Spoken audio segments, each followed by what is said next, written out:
Well, welcome everybody again. We're getting a few more people logging on, but I will start off by just saying my name is Austin Carlson and I work for the South Dakota Soil Health Coalition. And we're here today to, just get the conversation started, how we can get beginning producers to have a successful career in farming and just some of the different resources out there available for them to get started. And then also ways that they can protect their most valuable assets. And that would be the soil and the land that we manage as producers. So a little bit about myself. I grew up near Garrettson, South Dakota, and I farm with my family.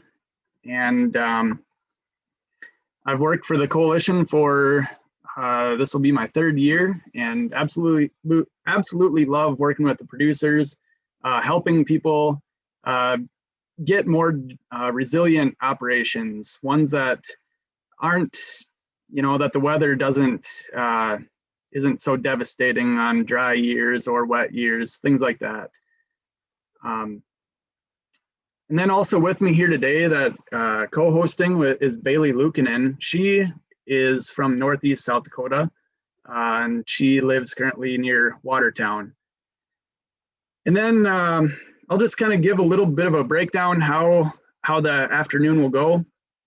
This event is really for beginning producers, and we've tried to get a team together today that can just showcase a lot of the resources that are out there to help you get started and to help you be successful.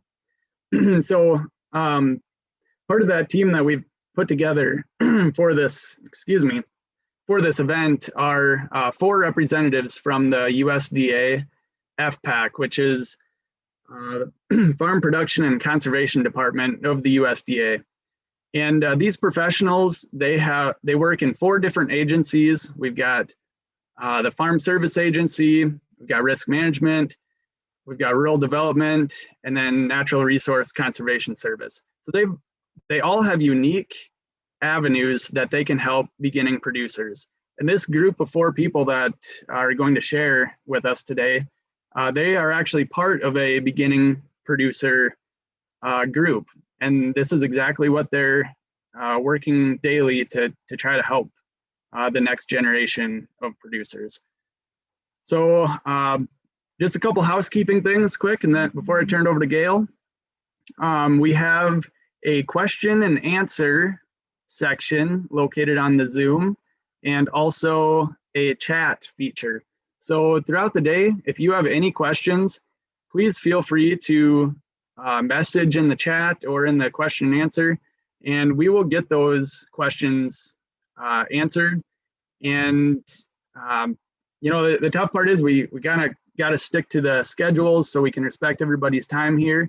But certainly, if we run out of time, we will get those questions answered. We will send them out to you. And even at the end, we probably will stay online as long as people have questions. And as long as the speakers are available. And again, if the speakers are not available, that we totally respect that too. But yeah, and then lastly, we are recording this webinar. So if you have friends or family members that would benefit by viewing this webinar, it will be posted to the South Dakota Soil Health Coalition website in the next couple of days.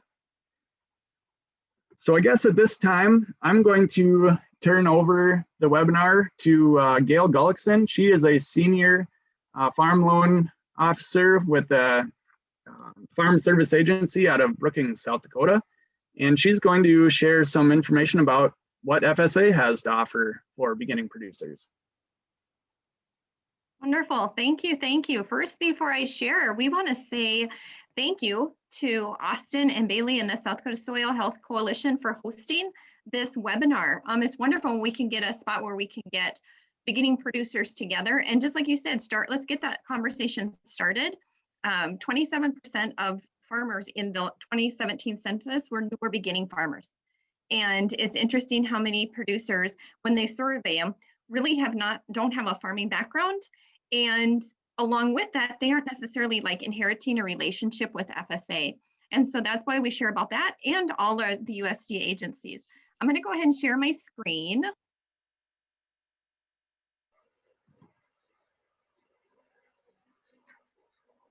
See if this works. We'll go from the beginning. Oops, I got to do. Okay, I don't have the, there we go. Looks like it's starting to share. There it is, Gail. I see it. Very good. Okay. Yep. Okay, cool. And I will stay on time. I talk really fast when I get really excited, but I have a sticky note that tells me 1:45, my time is up. So know if there's questions, I'll stick around. I'm going to throw a lot of information at you. And some of it's just to have on the screen just to make you aware, and others I'm going to go into some details. When it talked about various funding options and their requirements, that's me. Just different things. I hope that even if it isn't FSA financing, I can give you some of those tools of the trades and help you with learning the ropes and getting credits elsewhere. But hopefully with our programs, you can see how we can get you started. So I'm just gonna, for in the effort here of stopping my video. So hopefully that'll help things move good here. And so we'll just go through this. We're going to talk about navigating USDA resources. I'm going to focus on FSA and farm loans. And unfortunately, I have my team with me, which you'll see is made up of Jessica from NRCS, John from RMA, and Roxanne from RD. So wonderful. And they'll get in all the details and be able to share that with you later. And I love, we just make up our team. We work together of how we can reach beginning farmers and producers in South Dakota. So let's talk about basically the USDA definition. What is a beginning farmer? Well, it just kind of keep that 10 years in mind. It's new to farming or ranching or has operated a farm or ranch for less than 10 years. Certain programs may have little tweaks or special things that deal with that. But for the most part, just keep thinking not less than 10 years. So it isn't actually an age thing. It doesn't mean, oh, if you're 40, you're not a beginning farmer or a beginning producer. It's how long have you operated a farmer, like a farm or ranch? And so what would you do just to get started? We do have USDA local service centers in your area. So I put the site on there where you can go and find where that may be.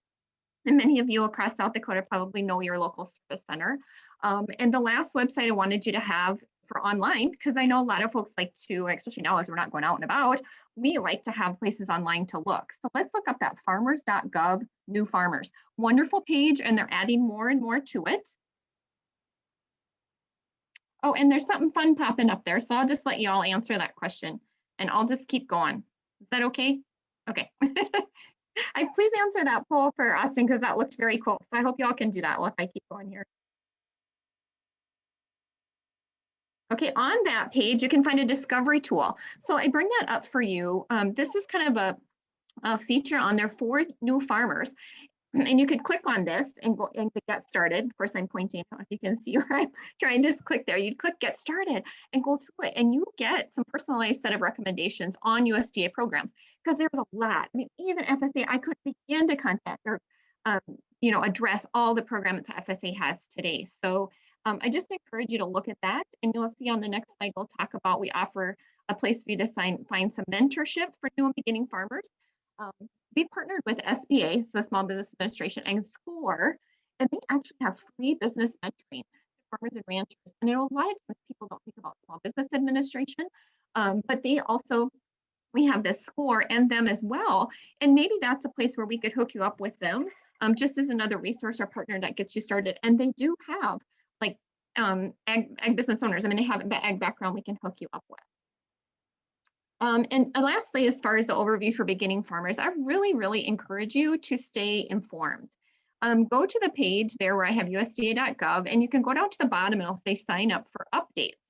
And I just encourage you to do that by email and keeping up to date. You can pick if you want state notices, county notices, what kind of agencies. But I think it's important because as policies and as things are changing, and programs are developed or we're rolling them out into the county office, that's how you can hear the latest information.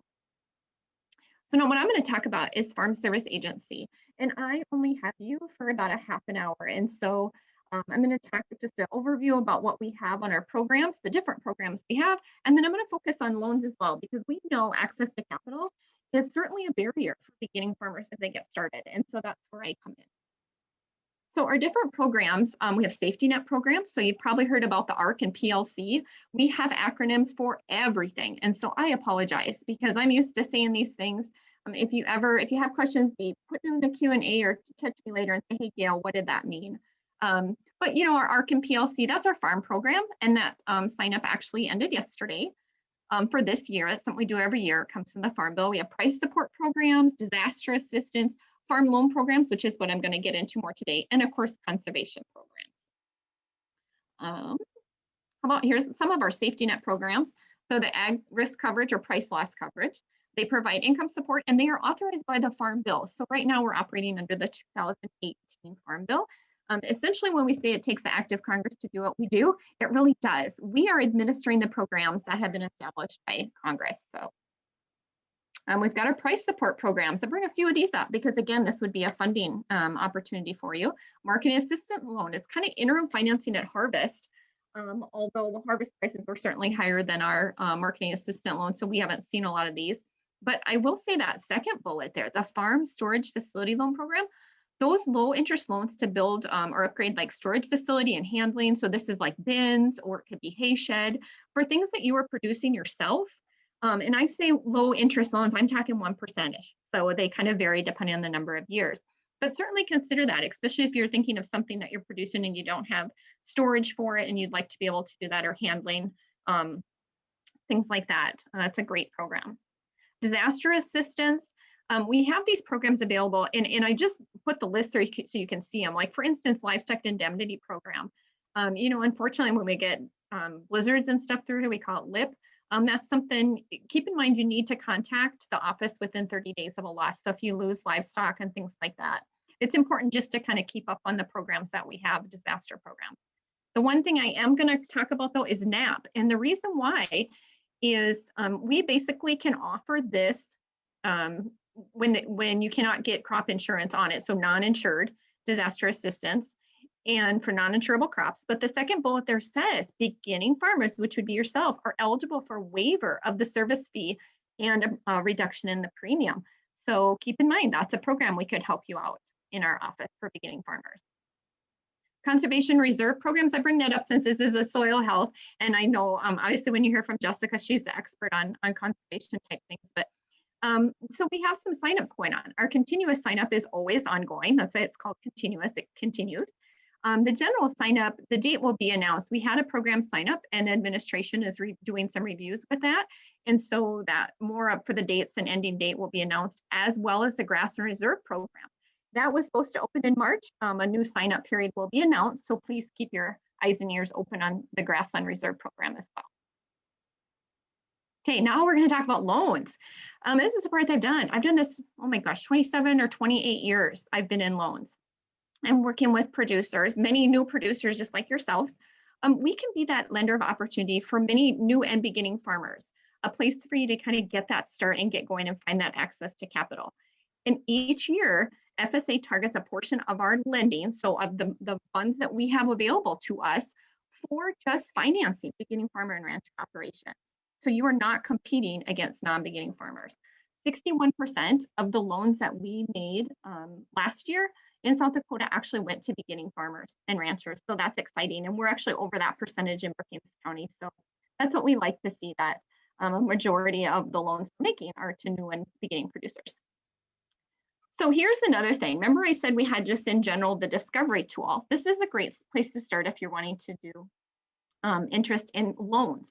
And so go to farmers.gov, but instead of new farmers, you would pick the fund tab or go to fund and scroll down, and you'll find this exact same thing that I copied and put on here, where it says start. And then you can, it will tell you or bring you to the end of what it is, what kind of application you would be looking for, say, depending on what you wanted to do or what kind of farm you had and needed to fund. So just a great another little online tool. Obviously, you can always call your local county offices. We'd love to just sit and visit with you. But just keep in mind, a lot of these online tools are helpful now, especially as we are open for business, but our doors are locked. So, that's why that makes that a little bit tougher, but we're making things work. Certainly it's fun to be able to Zoom and interact through virtual meetings as well. So let's talk about the different types of loans now. You're saying, Gail, get to the meat and the potatoes. This is it. So this is what we've got. We've got farm operating loans.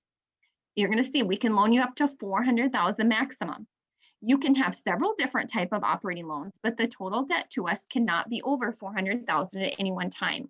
And you can use these to pay farm operating expenses. For instance, maybe purchase livestock, seed, equipment, pay your rent, cash rent that you have, vet expenses, things like that. Maybe purchasing breeding stock.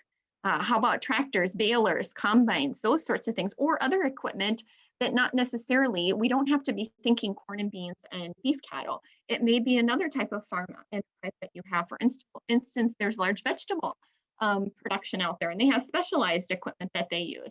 And then you repay those loans to us in 1 to 7 years. Then the next one is a farm ownership loans. And we do a lot of these as well for beginning farmers, just because of the down payment, where we can loan 100% of the purchase price if appraised for that. So look at that, we've got a $600,000 maximum on the farm ownership loan. You can purchase or expand a farm or ranch. So maybe this is an opportunity where you have family or a neighbor or something comes up and said, hey, let's work this out. We've got a quarter over here. We'd like you to start farming it, sell it to you, purchase it. We can work through that, maybe improve farm buildings or construct something that would be needed for your farm. And then those loans, the repayment can be up to 40 years. So maybe 20, 30, 40, depending on the cash flow. We've got a special program I want you to make note of. And this is so hard for me to just keep talking when you all aren't. It's like raise your hands or like put questions or something, because and I stopped my video, but I'll start it up just again, because I just have to say hi again. I like the interaction. So if there's something going on, otherwise I'm just going to assume we're all good and I'll just keep going. Okay, I'm stopping video again. So this microloan program, so it actually started out as $35,000 when it came out a few years ago, and then it was revised, and it has a $50,000 maximum, operating or farm ownership. And this is something that is perfect for small and beginning farmers, or those non-traditional things. The thing I like about it, down at the bottom, it says simplified application process. Okay, and there, I think I should try reading the little chat if that's something for me. I'm not sure if I should click on that. Bailey, should I click on that, or should I just keep going and you tell me if I need to stop? You can if you want to. I don't want to mess anything up. You can just keep going if you want to. We're good. Yep, we're good. Okay, it wasn't for me, so we're good. If you do, just hang on to those. So the simplified application process. So it used to be if I made a $5,000 loan or a $400,000 loan, we were doing the same amount of paperwork and getting the same stuff from you. But now with microloans, it has kind of its own application form. We're looking at 50,000 different security requirements for it. If you really don't have any experience, we can just hook you up with a mentor and get you going.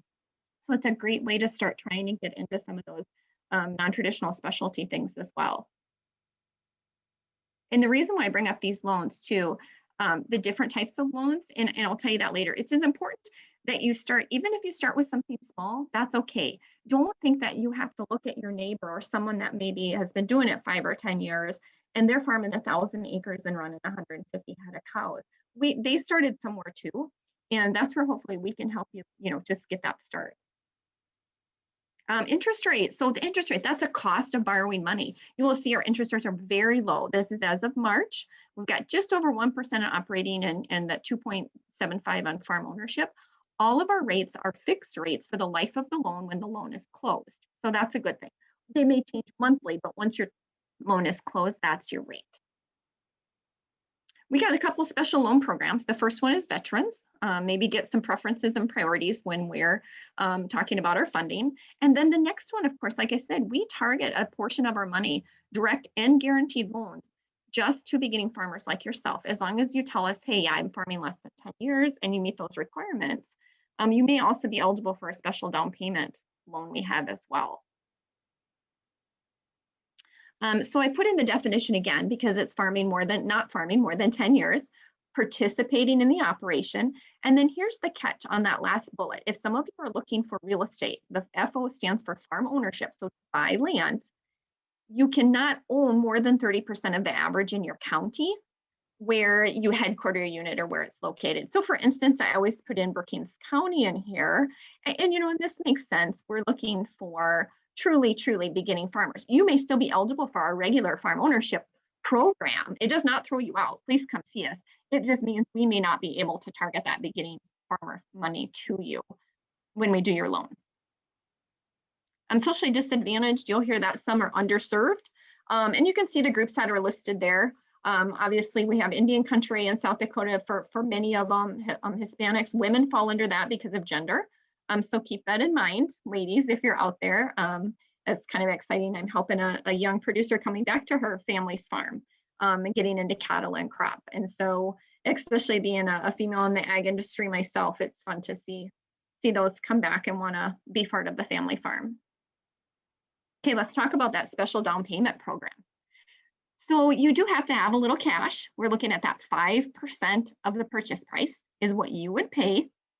FSA is going to loan up to 45%. Okay, that gets us 50%. The balance of it is coming from a lender or private party. We do those loans for 20 years. And if you see that interest rate's 1.5% right now. If you hear people talk about FSA's 1% money, in the past, it used to be they were talking about this, or 1.5%. Keep in mind, though, our 45% actually comes out to only $300,150. That's just how the program was made, but we can't do our full $600 on that. Our loan of that 45% can only be about $300,000. Just how the program was developed. But really, there's less security requirements on this and different things like that. So we've done a couple of these, and I like that if it's an option. So maybe that's something you keep thinking, I want to save and be able to do 5% down. You do not have to, but this is just a special program that beginners are able to put a little down. Another thing I throw in here is joint financing. What happened in the old days when our loan amounts were only $200,000 and $300,000, we couldn't buy much. So we had an opportunity where we could loan 50% and a bank or another commercial creditor would loan the other 50%. You'll see on there, our rate is actually 2.5% on that money that we loan you. So that's been a really good program. It's helped us on those purchases that may be over $600,000.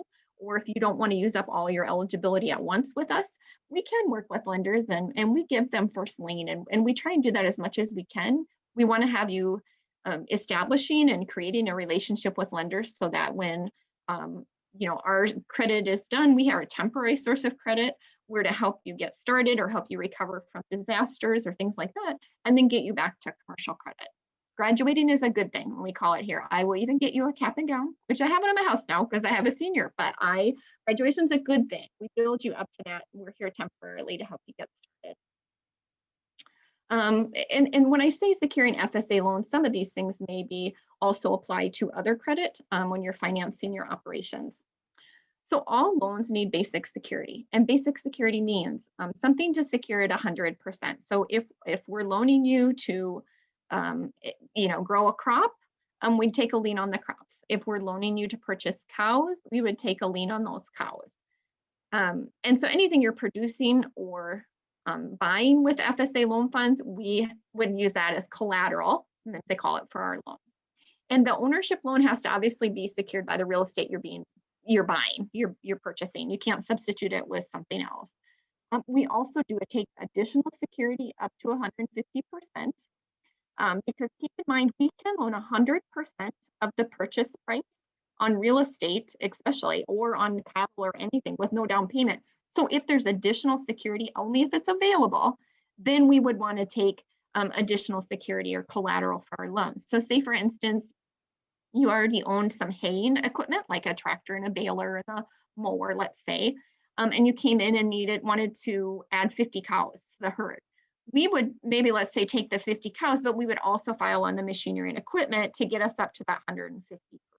So I just put those things, and the banks are similar. They may require down payments. In our case, if you have additional security, we ask that it's off our loan. I put a few things in here on eligibility requirements, just some general things we talk about for you to be eligible for financing from FSA. So be a family farmer. Are you considered a family-sized farm in the community? Satisfactory history of meeting credit obligations. And I'm going to touch on that a little bit in a few slides. That's really important. What we look at is we just want to make sure you've, paid your debts when they were due. U.S. citizen, unable to obtain credit elsewhere. And note that it says at reasonable rates and terms. And That's not a bad thing. That's just saying you need to come to us so we can help you because our rates and terms are favorable and the down payment, etc. But we're reserved because we only get X amount of dollars a year. So we want to make sure that we are loaning those funds to producers who truly can't obtain credit elsewhere to make their operation run. And then not be delinquent on a federal debt. And I put that one on there again to remind you all, if you have student loans, federal student loans, and they would be delinquent, you would not be eligible for our program. And you know what? We actually had this happen just within the last few years. We have a way we can check. So boy, we had to get that taken care of. And so just keep that in mind, those sorts of things. We are a federal agency. And so of course we want, all that stuff to be taken care of. A couple things, if you're getting direct operating loans, again, these are like for cattle equipment, crop expenses. We're looking for just a little bit of training or experience. For most of you, it's going to be, your history being raised on a family farm, I'm imagining, or if not, maybe 4-H or FFA. Keep in mind that microloan can offer alternatives to that. If there's somebody brand new on this that wants to learn and wants to start farming, hey, give me a call. Let's see how we can either hook you up with a mentor, get you some experience, education or training so that we can make you eligible for our loans. And then when it talks about within time restrictions, remember I said we're a temporary source of credit. So we do only have a certain number of years that we can make loans to you. So you would need to still fall within that. And hopefully by the time you get done to the number of years loan, we're working with another creditor. We want your operation to continue, remember. So we try and keep those relationships established before the end of that period. Hey, Gail, I've got a quick question. Yep. So for somebody who maybe purchased some farmland or something previously, but wasn't aware of some of the options that Farm Service Agency offers, could they come to you and maybe see what they could do to refinance their loans to be with you? I just know a lot of our local banks, their interest rates just are not quite as good as FSAs. Is that an option? Yeah. You know what? I'm so glad you brought that up, Bailey, because I did not have, I don't think, on any of these slides. We cannot actually use our farm ownership funds for refinancing. So Okay. yes, so No. so I'm just so glad you brought that up, because yes, obviously, even with lenders and us, as you can see, our low interest rates, ours need to be new purchases. We just Okay. don't have enough funds out there to be refinancing real estate debt. Now, operating loans, if there was a reason we needed to refinance at the bank, if the bank say, hey, we're done with you, or we can't restructure it to make a cash flow, yes, come see us. But if it's real estate purchase, it has to be the first time purchase. So with that being said, I always tell producers, come here first. Do not go to an auction and buy something and have the bank kind of float it until you come here. Because when I talked about eligibility, or like I get into the next slide, you would not be eligible for a loan. So thank you, Bailey. That's a really good thing to bring up. Yep. And the reason why I put this slide on here and I have it underlined, so remember I said our operating loans, we can kind of work with you on what your past history and requirements would be to be eligible for our loans. But on this one for farm ownership, so now we're going in big here, we're going on the purchase of real estate, the applicant has to have participated in business operations of a farm for at least 3 out of the last 10 years prior to the application. And so what we really find over the years, especially as I've been doing this, we start with operating loans, even if they're micro loans, the small ones, remember, 50,000 or less. And we use that to start getting you some history of your own, to start your operation, and get your own, where you're making management decisions, have your own farm. But we can take into account, you'll see the second bullet there talks about like post-secondary education. One of those 3 years could actually, if you have, maybe you have some, either a degree from a technical school like Area Tech or something, or you've got an ag degree or something, business courses that you've taken, we can look at that. Especially, I mean, if you graduated from SDSU, you're in, haha, I always say that, I'm a Jackrabbit, so like that always looks good, tell me that. Or if you're at least a Jackrabbit fan, especially now tournament time, I hope that's something, kind of fun March Madness, I love that, but we can look at that. So don't rule yourself out right away. And just keep that in mind. We can look at, or maybe you actually didn't have your own farm, but you were in charge of something. Remember, it says like participant business operations. We have to show that you were more of a farm manager than a hired labor in order to count for those 3 years. So just visit with your loan officers, talk about that. But I really encourage you, especially as beginning farmers, I see more so where we can help you with the access to capital to find the financing to buy the crop inputs, things like that to get, or cattle, sheep, pigs, whatever it might be. So, and again, same thing on farm ownership requirements. We have a certain number of years and those dollar amounts of what we can loan you. Now I'm going to talk, these last few things are going to get more into general requirements when you're out there seeking credit with us or somewhere else. It is always a good idea to check your credit report. And you can actually do that once a year. You can get a free one every 12 months. And I encourage you to do that in case, especially nowadays with all the scams and this stuff, people are getting smarter and smarter. But it would help you spot any errors or something that maybe could negatively impact that. Because that would be your responsibility. If we order the credit report and there's something on there, it again becomes the applicant's responsibility to cure it and say, hey, that's not me, or that wasn't mine, or if there's judgments or things like that. So I think this is really important. And this is part of things I always talk to beginning producers. I also talk to an SDSU CalCAF class every year.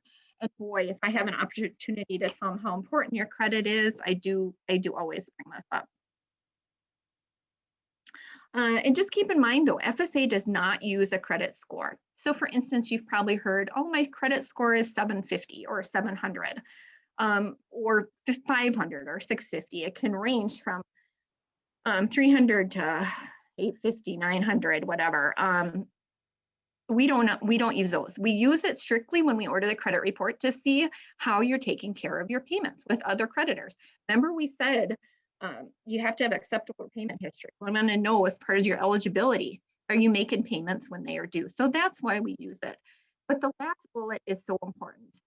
We don't automatically disqualify or kick you out and say no if there's some isolated incidents of those slow payments. Because you know what, life happens. And I've seen that happen. I've had a couple and they had a young child that was born and had a lot of medical issues, like was taken out of state. You know what, we can work with them. We can figure that out. They had some things through clinics and bills. Yeah, those are some things we can deal with. That was something beyond their control, isolated. No credit history, we can still only, for the longest time, I had a young man, he was farming a few acres. He was able to use like dad's machinery, never had credit cards, never had anything, had no hit, basically it was called, on his credit report, and that's okay too. So I just keep that in mind, but it's just really important to take care of business. If you have payments, pay them, or as we talk, I'll give you some ideas of what you need to do. And so here I put this first meeting with FSA, but otherwise this is also if you're going to go to a lender or wanting to be seeing how you can secure financing for your operation. What is it you want to do? And you know, you always hear about goals, but that's really important for us too. And every year, actually, when I just did a loan with somebody yesterday, I said, tell me your goals. Where are we at on this? You know, we talk about short-term goals, long-term goals. One thing was getting a different corn planter to help with yield. Okay, let's put that down. Let's see if we can get that in the plan this year. So just coming in with some ideas. What do you want to do? What type of operation do you want to have? Is it cattle? Is it livestock? Is it a specialty crop? There's lots of those going on. Is it value added? And some of that, I know Roxanne can help you with that. And then what do you need? What do you need to operate that farm or ranch? If you came in and said, Gail, I want to start my own livestock operation. Okay, well, let's sit down. What is it that you need? You would know what you need. You're going to need feed. You need pasture. You can use your dad's barn for calving. You know, let's go through and talk about that. And then how will you market your products? So that's an important key, especially as we get into more specialty. What are we going to do with them? How are we going to get that income? Because obviously the income from your operation is what's going to be used to make your payments. And then how much do you need? I kind of have an idea. Because lastly, how you're going to figure that out is that last bullet that says, what are your projections? And if any of you have been on any webinars with Dr. David Cole, he's a professor emeritus at Virginia Tech. He's wonderful. I believe he says it's about 80% of a business plan is your cash flow. So it's really important that you start running numbers and that you know, and then we can help you with that, or lenders can help you with that. But that's part of FSA's supervised credit as well, or we'll pull in folks And you'll see that we'll go across the hall to NRCS, boy, if we need to, and we'll say, what do you have over there that could help this operation? And how about technical things as well? But it's a business. Farming and ranching is a business. And if we treat it like that, I think that's really important. I always tell people when we look at the numbers as well, and someone just lately, we said, well, if you weren't making money and if you owned a pizza shop downtown, I love pizza, so I got to use that one. If you had a pizza shop downtown, and you weren't making money, would you continue doing that same thing over and over? Well, no, we got to look at something different. Or, you just wouldn't keep operating the same way. And that's similar how I treat it with producers, and especially when we meet each year. So when you're coming in, record keeping is very important, as much as we hate records. And I'm the same as you all. We farm, and every year I start out really good at the beginning of the year. And I say, all right, we're going to keep all our records up to date, and we do really good. And then it gets tough. But you know what? You can have any sort of records that you can understand.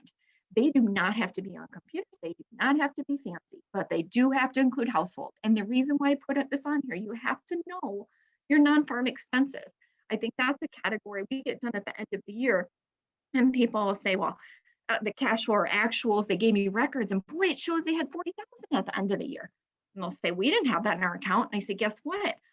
It was probably spent on living, because you aren't tracking that like you're tracking your farm and ranch expenses. So I think it's really important. We're going to look at the whole picture to truly see, how that's affecting your business, and then know your costs and bring those records with you. So I have to show you this because I've had this on a piece of paper hanging on an old file cabinet. It says, you said you couldn't loan me any more money till you looked at my books. And I sure had a hard time getting this barn door off. In the old days, that's what it was. Years ago, we could have people bring in shoe boxes. And we do, I have a husband, he has size 15 feet. My boys are big.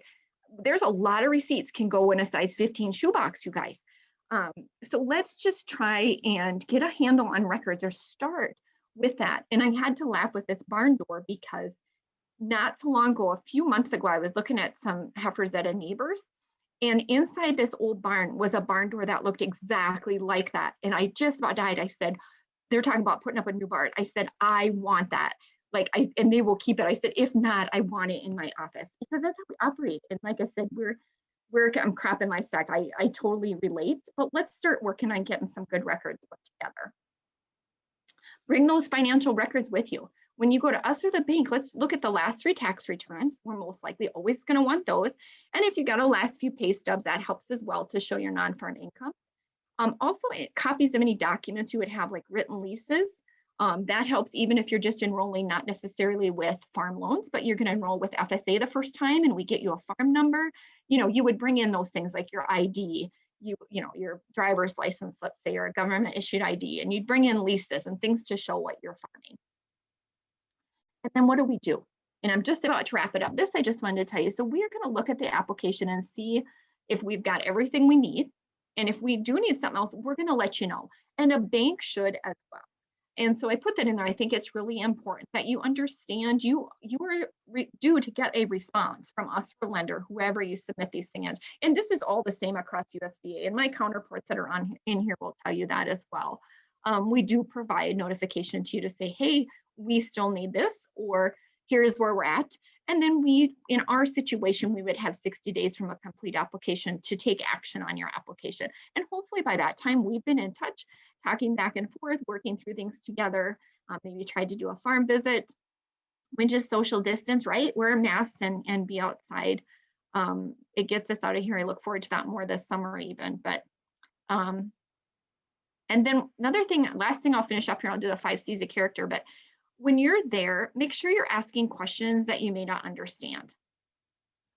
Just keep that in mind. If otherwise, if we don't know the answer, we can try and provide a technical assistance, even if it's someone within our USDA itself or someone else. Or if you go to a bank, we talk this lingo every day. You don't. So it's okay to make sure you understand where you're at with it.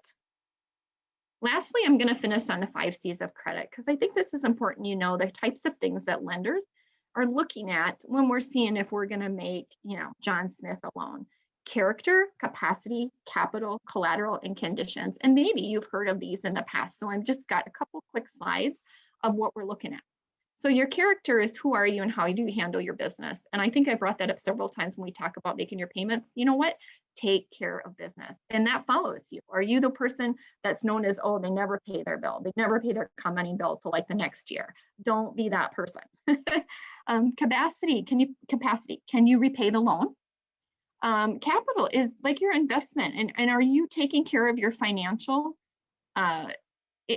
business, that you have assets you're willing to save to accumulate assets? What do you have in this basically? What's your stake in this?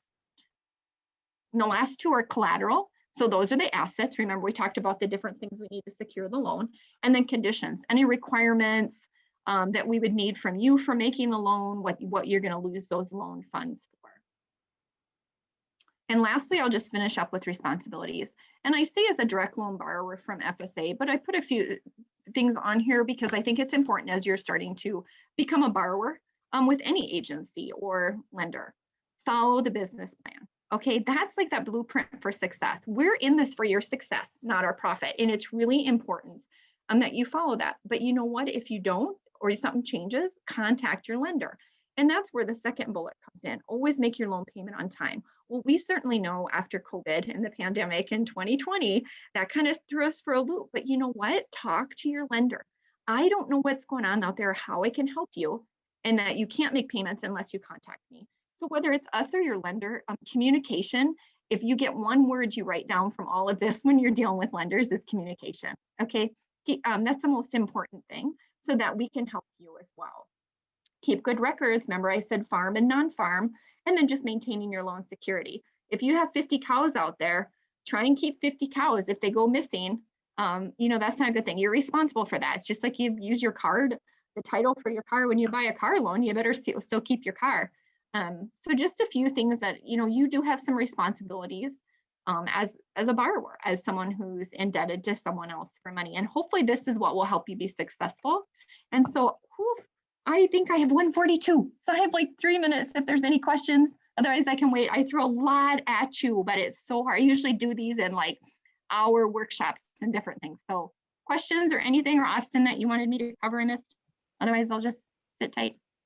That was great, Gail. I know personally as a beginning producer, some of these loan options are kind of daunting, right? Because you don't know everything that's required. There's a lot that goes into it. So just to have this laid out there and to know that that door is open to just come and ask questions is really, really nice. I just have to share something because the record keeping, that is what gets me. I struggle so much. And at one point you would open the center console of any of our vehicles and it was like receipts just flying everywhere. And it's like, okay. So what I ended up doing, and maybe some of you do this is silly, but I bought some of these 13 pocket coupon organizers and we keep one in every vehicle. So I've got them labeled like South Dakota Soil Health Coalition, Farm, My Boutique, and Personal. And now you can open the center console without receipts flying everywhere. So just a little tidbit, and it saves you a lot of headache. So if there's any questions, go ahead, Gail. That's very good, Bailey. That's awesome. A lot of times, you know what they tell me? They come in and I need something and they're like, oh, it's out on the dash in my pickup. So they go out or they pull down the visor. Yeah. And my, like I said, when I got a husband and I got two young sons, hopefully to come back to the operation, I'm trying to manage the three of them and their tax, everything. Yes, that's a great idea. And using file folders, do things that monthly. Then when you have a house, like you start using January and then take care of January and then do February and then do March. Yeah, that's a really good idea. I'm going to grab me some of those. Yep, we've got one in every vehicle, and I just told Grant, when in doubt, get a receipt. Just get a receipt for everything. So I don't see any. We'll deal with it, right? Yep. But if anyone has any questions for Gail, I think you'll be on for a while, right, Gail? Yeah, I'm going to stick around. Yep, I'm just going to go mute so I can jump on my celery and you all won't hear me. Sounds good. So if you want to just quit sharing yours. Yep. And then next we're going to hear from John Lockey. He is with Risk Management Agency based out of Billings, Montana, I believe. So John, you can go ahead. Thank you very much, Bailey. And I am going to step over here and try to share this screen real quick so everybody can see what I'm talking about if I didn't hang up on everybody. Looks good. Okay. I am from Billings. I'm a risk management specialist in the Billings RMA office. Yeah, risk management agency may not be a typical thing that most people hear about in agriculture, as far as immediate understand where we're at. The issue that a lot of folks have is that they hear our side through their crop insurance agent and don't realize that there's the risk management agency out there. And so we are the side that does the management of your risk or tries to help that as much as possible through crop insurance. So it may be the guy down the street or the gal down the street that is selling you the insurance, but behind them is the federal government, and the federal government as underwriting all the crop insurance policies. That way it lessens the risks overall and make sure that we're in business for the long haul for agriculture. I myself am a producer. I've got a small operation outside of Billings, Montana. I put up some hay, raise a few cows, that type of thing. And so I'm involved as well, and born and raised on a ranch in eastern Montana. They always make us put this on here because of it's a contractual relationship between you and the insurance company. So I'm not stepping out of bounds if I say something a little crazy here. It's not modifying or replacing any of the basic provisions. Crop insurance generally is one of the harder presentations to get through. This is going to be nice. So if you folks are all listening on Zoom, so you get up and walk around and stretch your legs. Try not to bore you to death with crop insurance, but it is kind of in depth, but at the same time, we are there to underwrite when things are going wrong. For beginning farmer ranchers, we have some specific things for crop insurance producers. So not just your regular crop insurance, you walk in, you get corn and beans, you can get livestock insurance, you can get rangeland insurance, all those things for anybody that's in good standing and can get a crop insurance policy. For beginning farmer ranchers, so in the first 10 years of your operation, you also can get exempted from paying administrative fees for the catastrophic level coverage, and also an additional 10 points of premium subsidy with no additional cost. And those are pretty big tickets for an operation. You can get basic catastrophic coverage for no cost. Also, that you can, as you are building your operation, you can use another person's production history for the specific acreage that's being transferred to you if you were previously involved in making the decisions on that operation. And you can also increase the substitute yield adjustment. That replaces a low yield. So if you have a foible in a year and you ended up, instead of pick a number, 40 bushel soybeans, you got 20 or 10 bushel soybeans, you can substitute that from 60 to 80% of the applicable P yield. So that will raise that level of coverage that you would have. Typical coverage for the operation goes anywhere from the 50% level to up to 85%. The catastrophic coverage or CAT coverage has 100% of the premium covered for a beginning farmer rancher. It is a flat fee, which is currently $655. Designated in the farm bill, that's where that comes from. And if you want to get just that level of coverage, and that will help you often with your position with your banker, just to say that you have some coverage, and that's just wiped away in the first 10 years. And then for buy-up, a producer has 67% of their premium covered, but with 50% buy-up for a beginning farmer rancher, they'd actually get 77%. That's that extra 10% bump.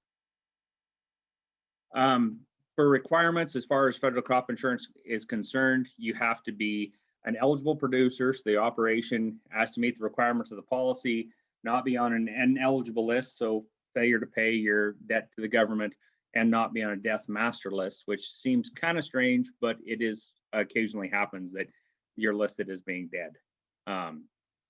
Also, the crop, it's not, we don't have every crop in every county. In all over in South Dakota, you can get soybeans, but you can't get pineapple coverage in South Dakota. You can't get clam insurance in South Dakota. But if you are going to raise popcorn, for instance, in a different part of the state that it's not listed actuarially, then we can get you a written agreement so that you could insure popcorn in a non-program county in South Dakota. And always you have to have insurable interest in the crop to be able to insure it. That means you've got up to 10% interest in the crop. As I said before, there's a contract between you and the crop insurance company. And this is something in writing you're signed up for. Either party has the right to cancel or terminate the contract at the end of each crop year. But normally, if it's not canceled, it just automatically rolls to the next year. There's a few exceptions in there. Livestock risk protection is one. If you had a feeder cattle livestock risk protection policy, it would not automatically renew year to year, but your soybean or corn coverage would. Again, that contract's entered between the farmer and the approved insurance provider, not directly with the federal government, but we underwrite their policies. There's 16 different companies that do business across the country.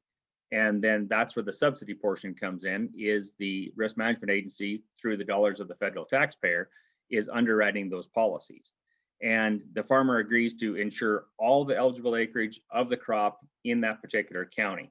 So if you pick Hand County, for instance, and you have corn in Hand County, you would insure all your corn in Hand County. But if you also were in Beetle County, or you were in even in Cass County, say North Dakota, in a different state, you wouldn't have to have the policy in that other county or the other state. But if you have a crop insurance policy, you would have to cover everything in your particular county. And in that contract, the AIP is agreeing to indemnify the producer on losses that occur to that crop year by the that are covered by the policy. And there's all sorts of things that are covered, everything from volcanoes and earthquakes and tsunamis. But your typical, if you got a revenue policy, it's downturn in the market. If you're dealing with insects or disease, those type of things are covered. And again, the policy automatically renews from year to year unless terminated by one of the parties. We talked again a little bit about the catastrophic risk insurance. You pay up to 55% of the commodity price established by RMA on the crop losses if the losses are greater than 50%. And again, for a beginning farmer rancher, it's I keep harping on it, but it's a free coverage up to 50% of your average yield. It's all wiped away, that $655. Your buy-up coverage is anything above there, and typically we're going to see most of the coverage is from that anywhere from 65 to 70% is most popular, and then the farmer selects on a buy-up policy what they want to insure, how much insurance that they want to have, anywhere from 50 to up to 85%, and the same thing goes on the price side of it. So that's about my time. This is my phone number, or the office phone number, 657-6447. If anyone has any questions, give us a call anytime. They've got my email address as well, or I'd entertain a question, but I think we're rolling to the next presentation. Yeah, thanks a lot, John. There's a lot of information there, and that's a very critical piece of this farming puzzle. We got to manage our risk, and it's good that we got somebody we can call to. I'm glad to be here. Let me know if you need anything. Yeah, is there any other questions for John? And John, will you be around later, or are you taking off right now? I should be on. I've got to get on another call. Yeah. So I'm gonna leave this on in the background, and then I can come back to it. That sounds great. If somebody thinks of something, please put it in the question and answer or in the chat, and we can certainly get that answered. I think next we'll shift over to Roxanne Woodring. She is with Rural Development and is stationed out of Aberdeen, South Dakota. And Roxanne, I see your screen is starting to share. There it is. Okay, great. Can you hear me? I can hear you. Okay, wonderful. Hi, everyone. And I am Roxanne, and I am the Rural Development Specialist out of the Aberdeen office. And I am the Rural Development Champion for South Dakota. And today I will be discussing rural development programs that can help beginning farmers. First thing is rural development. You don't always think about the farming side, the programs that we can help with farmers, because a lot of our programs are community based. So we do single family housing, multi-family housing, water and waste for communities, community facilities also. So you don't think of the actual farmer side of it, but we do have a couple great programs that are devoted to the farmers and the business people, and also very crucial to beginning farmers and ranchers. So anybody who has worked with a government agency obviously know that we talk in acronyms and everything that we have is an acronym. So most of our programs are like that, but I wanted to put a name with the program. So the Value Added Producer Grant, that is called our VAPG program. The Rural Energy for America program, that is referred to as our REAP program, and Rural Micro Entrepreneurship Assistance Program, which is a mouthful. So that's why we call that our RMAP program. And today I will be visiting with you guys on these three programs.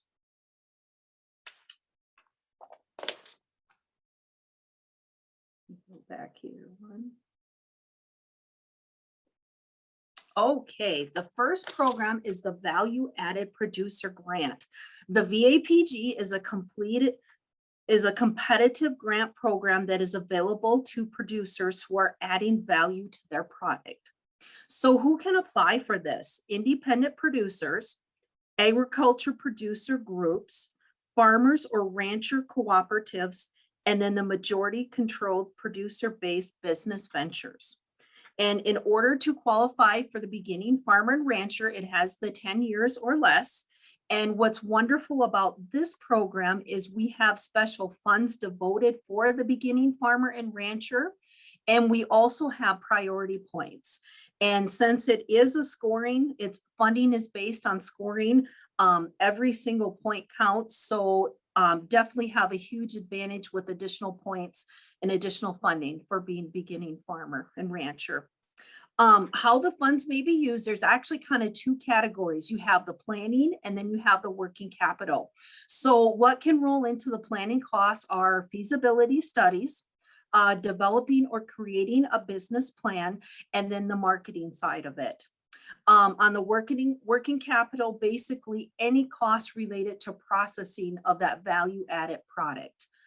So the planning side for eligible purposes, it can be up to $75,000 worth of grant funds. And then on the working capital side, you're looking up to the $250,000 for eligible purposes. But please note that there is a 50% matching funds required for the capital side. To give you guys some examples, tomatoes turn into salsa. That is something that would qualify for VAPG. Grapes to wine, berries to jam. And then last year, a couple of our projects that got funded was grass-fed beef. We helped them with the processing, packaging, and labeling of their product. Also worked with a creamery that had whole grade A milk and expanded an existing line and also added cheese production. So wonderful, wonderful examples there of what we can use for VAPG. Also another positive note, with the recent COVID funding bill passed, they put additional funding into VAPG programs. So great to know about that. And then they also pushed back the application deadline to May 4th. So, so hopefully we can help more producers with the additional funding. Okay, next is the REAP program. And this is a grant and loan program that assists producers in making energy efficient improvements. We provide guaranteed loan financing and grant funding to agriculture producers or small businesses to purchase or install renewable energy systems or make energy efficient improvements. So to give an example, you can either do a grant by itself, or you can do the loan guarantee and grant combo together, depending on how it works for the producer. So who may apply? Agriculture producers, but please note that you have to have at least 50% of your gross income coming from agricultures, and then also small businesses in eligible areas. Beginning farmer and rancher is the same. It's the 10 years or less. And then how funds may be used is there quite a variety here. Biomass, geothermal for electric generation, hydrogen, wind, solar generation, insulation, lighting, cooling units, doors, windows, replacement of energy efficient equipment. So how it works, if you do a grant, up to 25% of total eligible project costs, or if you do a loan like through the bank and we would guarantee it, the loan can be up to 75% of the total cost. So if that's something you can't fund, the remaining 75%, you can do the combo and get the project 100% funded. So great program there. And this also applies for anyone. You don't have to be a beginning farmer to qualify for this program. Some examples, the main ones we do with farmers is grain bins. And it's funny to see how the wetter the corn is, the more applications we do get after harvest. So we see a ton of them and they really score pretty high for us. So they're a great example. Geothermal, 2 shops, lighting and insulation, two shops. We've also helped some South Dakota ethanol plants with improvements in improving their systems to make them more energy efficient. And then another example on the business side, not the agriculture side, but we've helped a lot of small grocery stores. I think we all know those old coolers that were open that's losing a ton of air. We can help them do new coolers that are more efficient with doors on them and stuff. Also can help with lighting. It's amazing once you replace some of the old lighting with the new lighting, what you can save for energy. With this program, you do need an energy audit. That's basically the first step.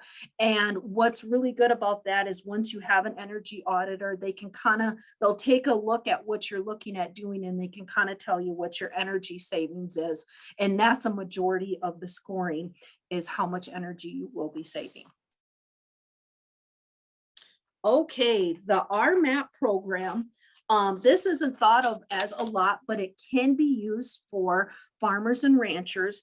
And basically, we have funds that we gave to a nonprofit, and they're able to go ahead and reloan that funds at a very low interest rate to farmers, ranchers, and small businesses. Beginning farmers still going to be the same, 10 years or less. The terms is the max is $50,000 with these loans that the nonprofits can allocate out. The rates and the terms are set by the nonprofits, but normally they are very, very reasonable. You know, we do see a lot of 1% interest rate. The only requirement is the max is we can't go above the 10-year terms. How the funds can be used, can purchase or lease of real estate, no improvements, but a purchase or lease of that, equipment, supplies, inventory, debt refinancing, working capital, business acquisitions with no development. So a lot of those things are going to apply really great to the beginning farmer and rancher or any farmer and rancher also. Some nonprofits that we work with a lot in South Dakota is NESCAP and Grow South Dakota, which is out of Sisseton, Glacial Lakes out of Britain, 4 Bands Funds out of Eagle Butte, Mobridge Development Corp out of Mobridge, West River Foundation out of Rapid City, and the Lakota Funds out of Kyle. Okay, I apologize. I won't be able to stay on at the end because I do have another conference that I have to hit at 3 o'clock. But if you have any questions, I could sure try to answer them now, or feel free to contact me either by email or phone, and I'm willing to answer any questions I can. Awesome. Thank you so much, Gail. We really appreciate it. So I don't see any questions coming up, but Gail, like Gail said, feel free to contact her. If you can't find her contact information or don't write it down today, we will save this and be sharing all the contact information as well. I am going to take a moment here and just launch a poll. I would really appreciate if everyone could answer it. It kind of gives us some interesting information and helps us to understand who wants to be followed up with or some additional resources that we could help you with. So that should be launched. If you can just take a second to do that.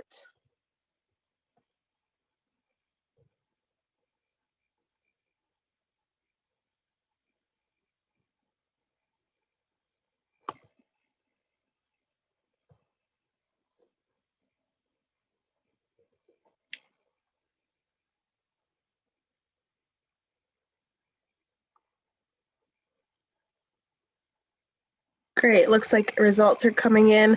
I'm just going to take a minute here. We are a little bit ahead of schedule, but next we'll be hearing from Jessica Mahalski. She is the State Resource Conservationist for the Natural Resource Conservation Service.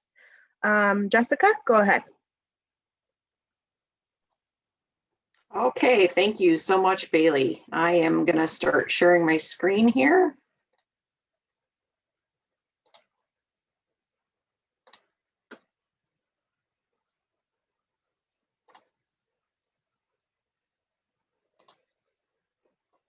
Okay, are you good to go, Bailey? Can you see that? I can't see it on our end.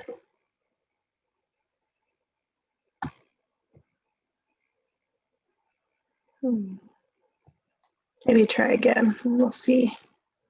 Okay.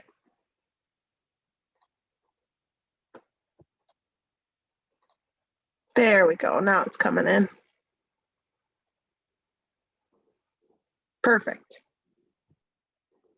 Okay, so like Bailey said, I am Jessica Mahalski. I am the State Resource Conservationist for the Natural Resources Conservation Service in South Dakota. My position is largely responsible for assisting in developing the technical materials that South Dakota NRCS uses in our daily work with producers. I'm also largely responsible for much of the training for our new employees, and my staff includes the state agronomist, state rangeland management specialist,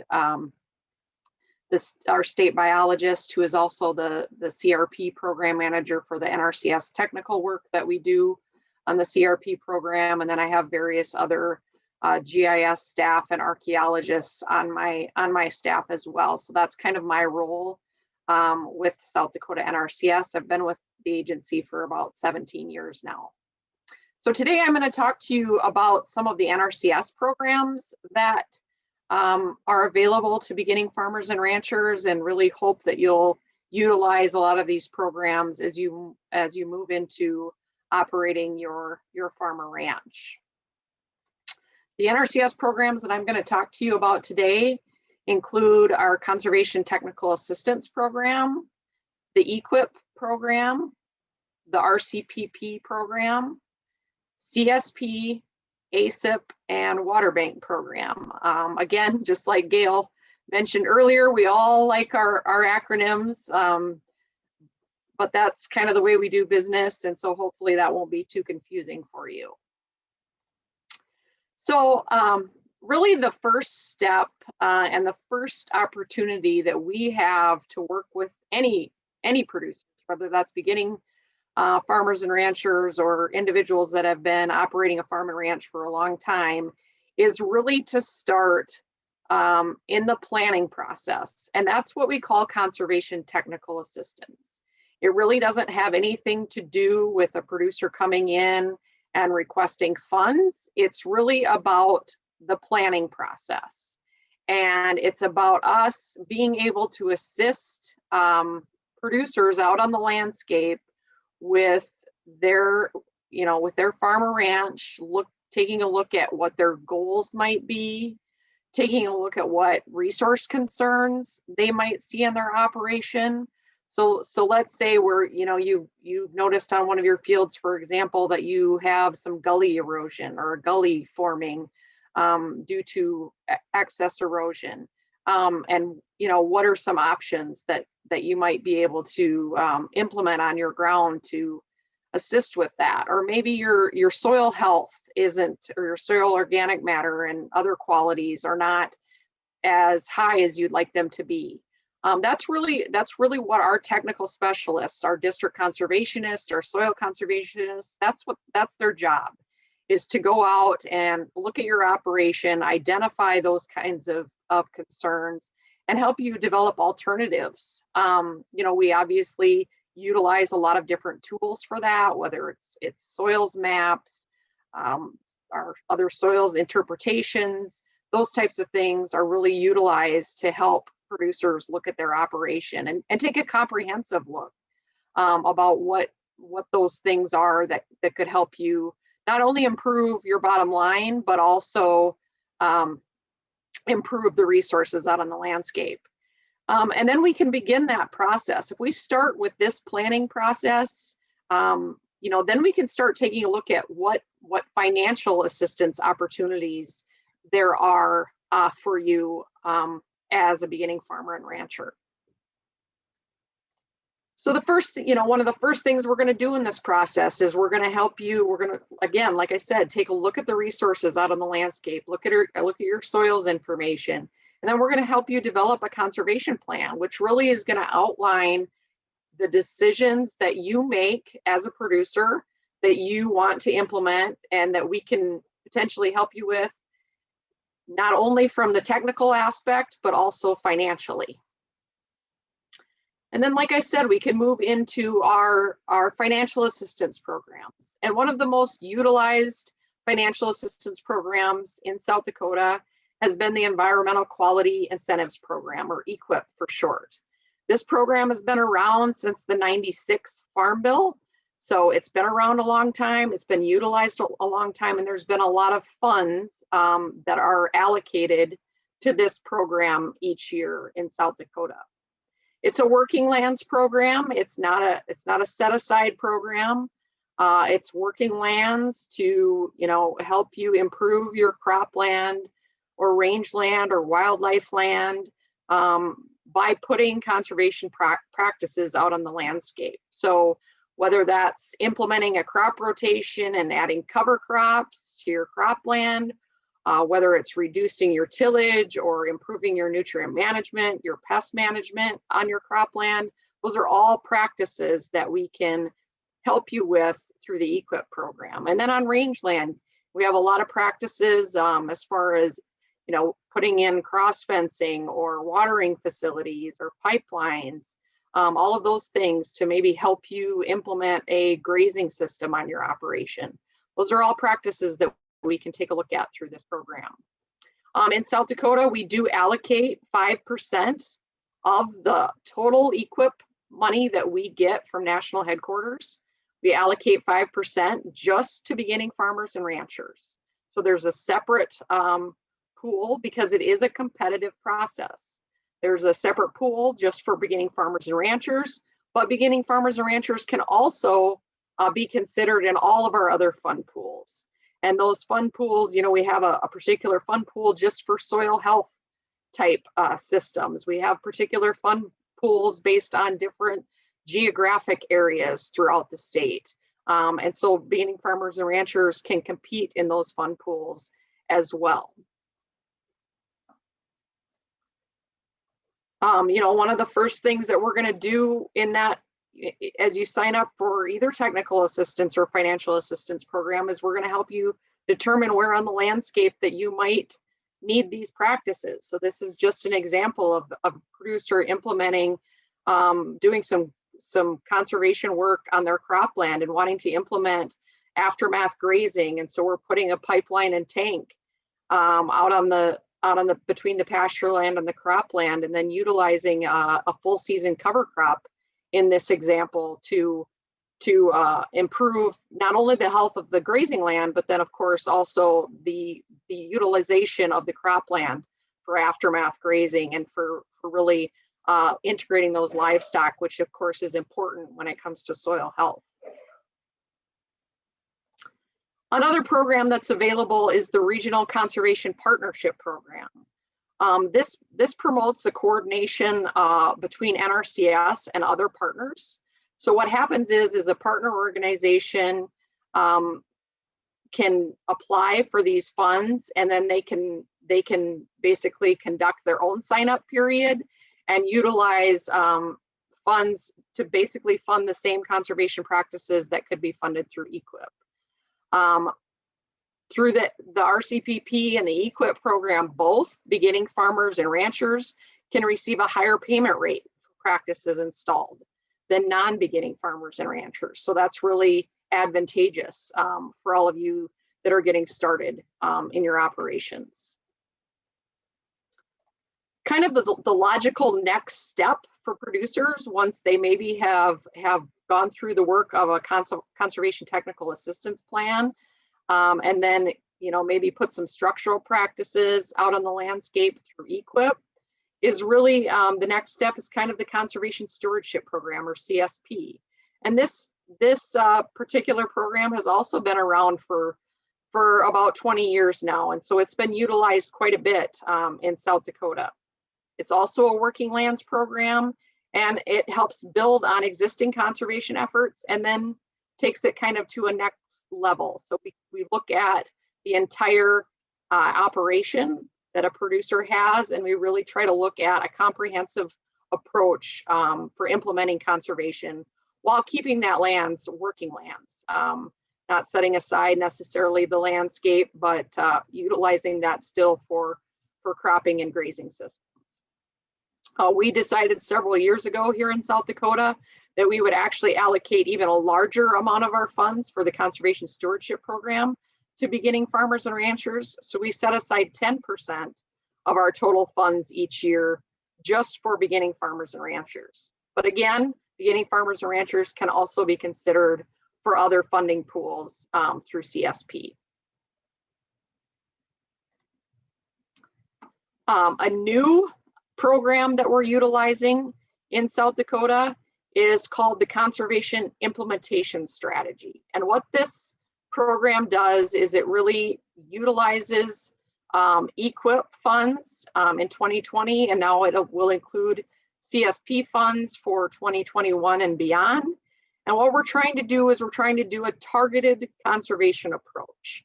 So we have partners that are writing proposals, either partners or NRCS staff are writing proposals to set aside more money for targeted conservation. So you can see for 2020, these are the areas that got funded.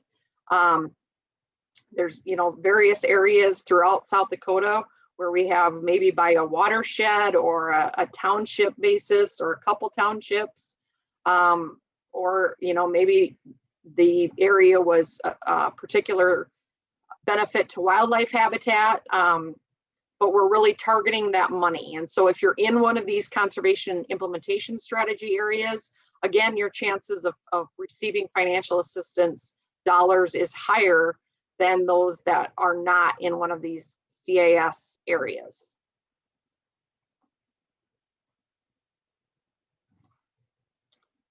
And now we're getting into a little more of our set-aside conservation programs. So we have the Agricultural Conservation Easement Program, which is the Wetlands Reserve Easement portion of that. And this is where technical and financial assistance is given directly to landowners or Indian tribes to restore, protect, and enhance wetlands through an easement. So this is, for those most sensitive areas that probably need to be set aside just solely for wildlife habitat.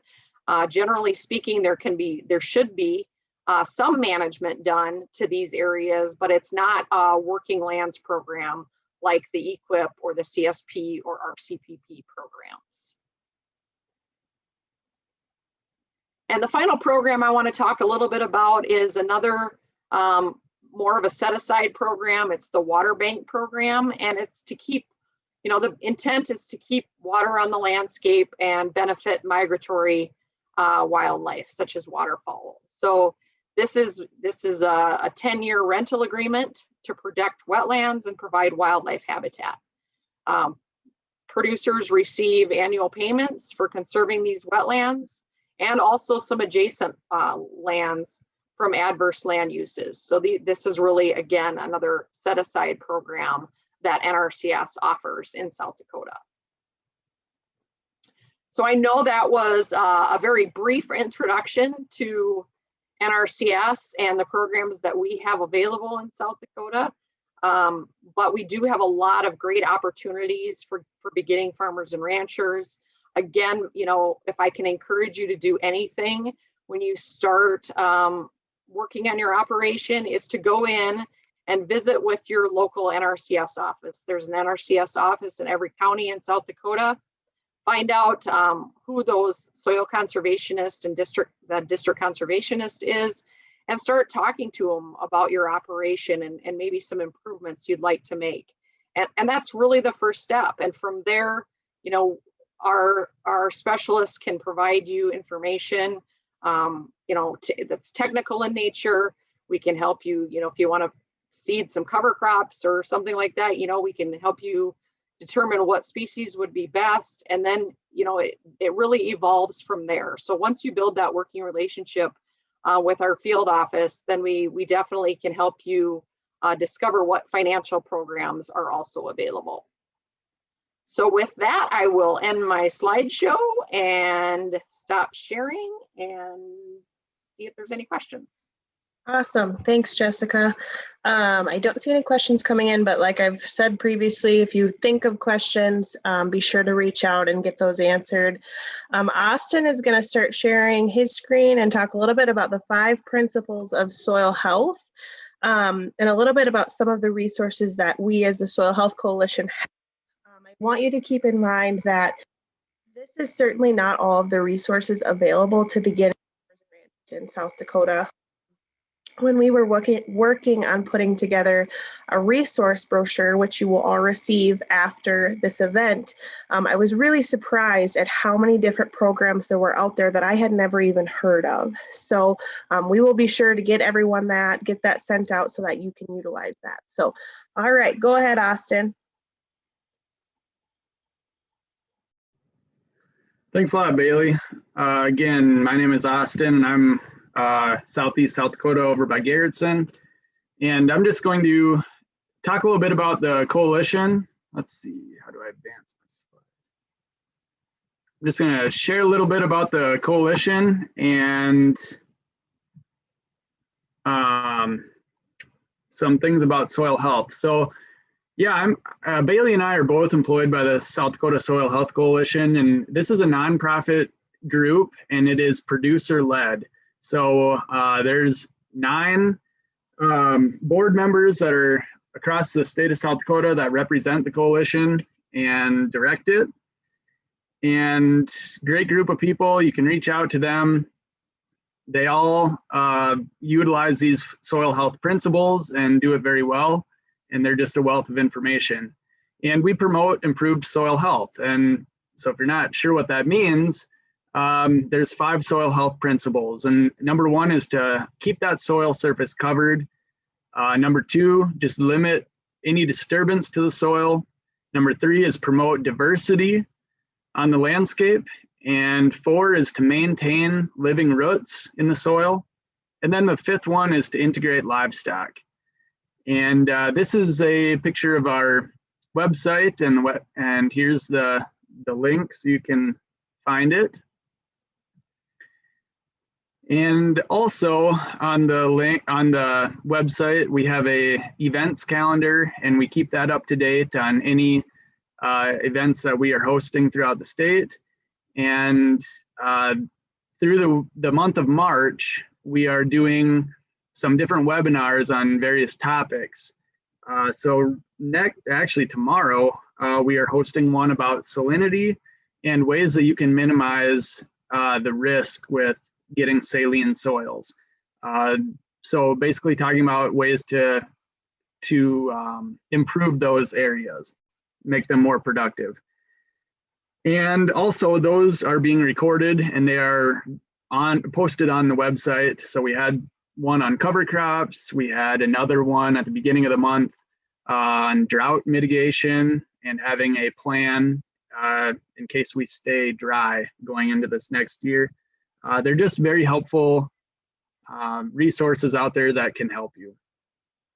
And then another thing, what really got me excited about soil health was in 2019, I attended soil health school, and it really kind of reshaped my thought process of how we operate our farm.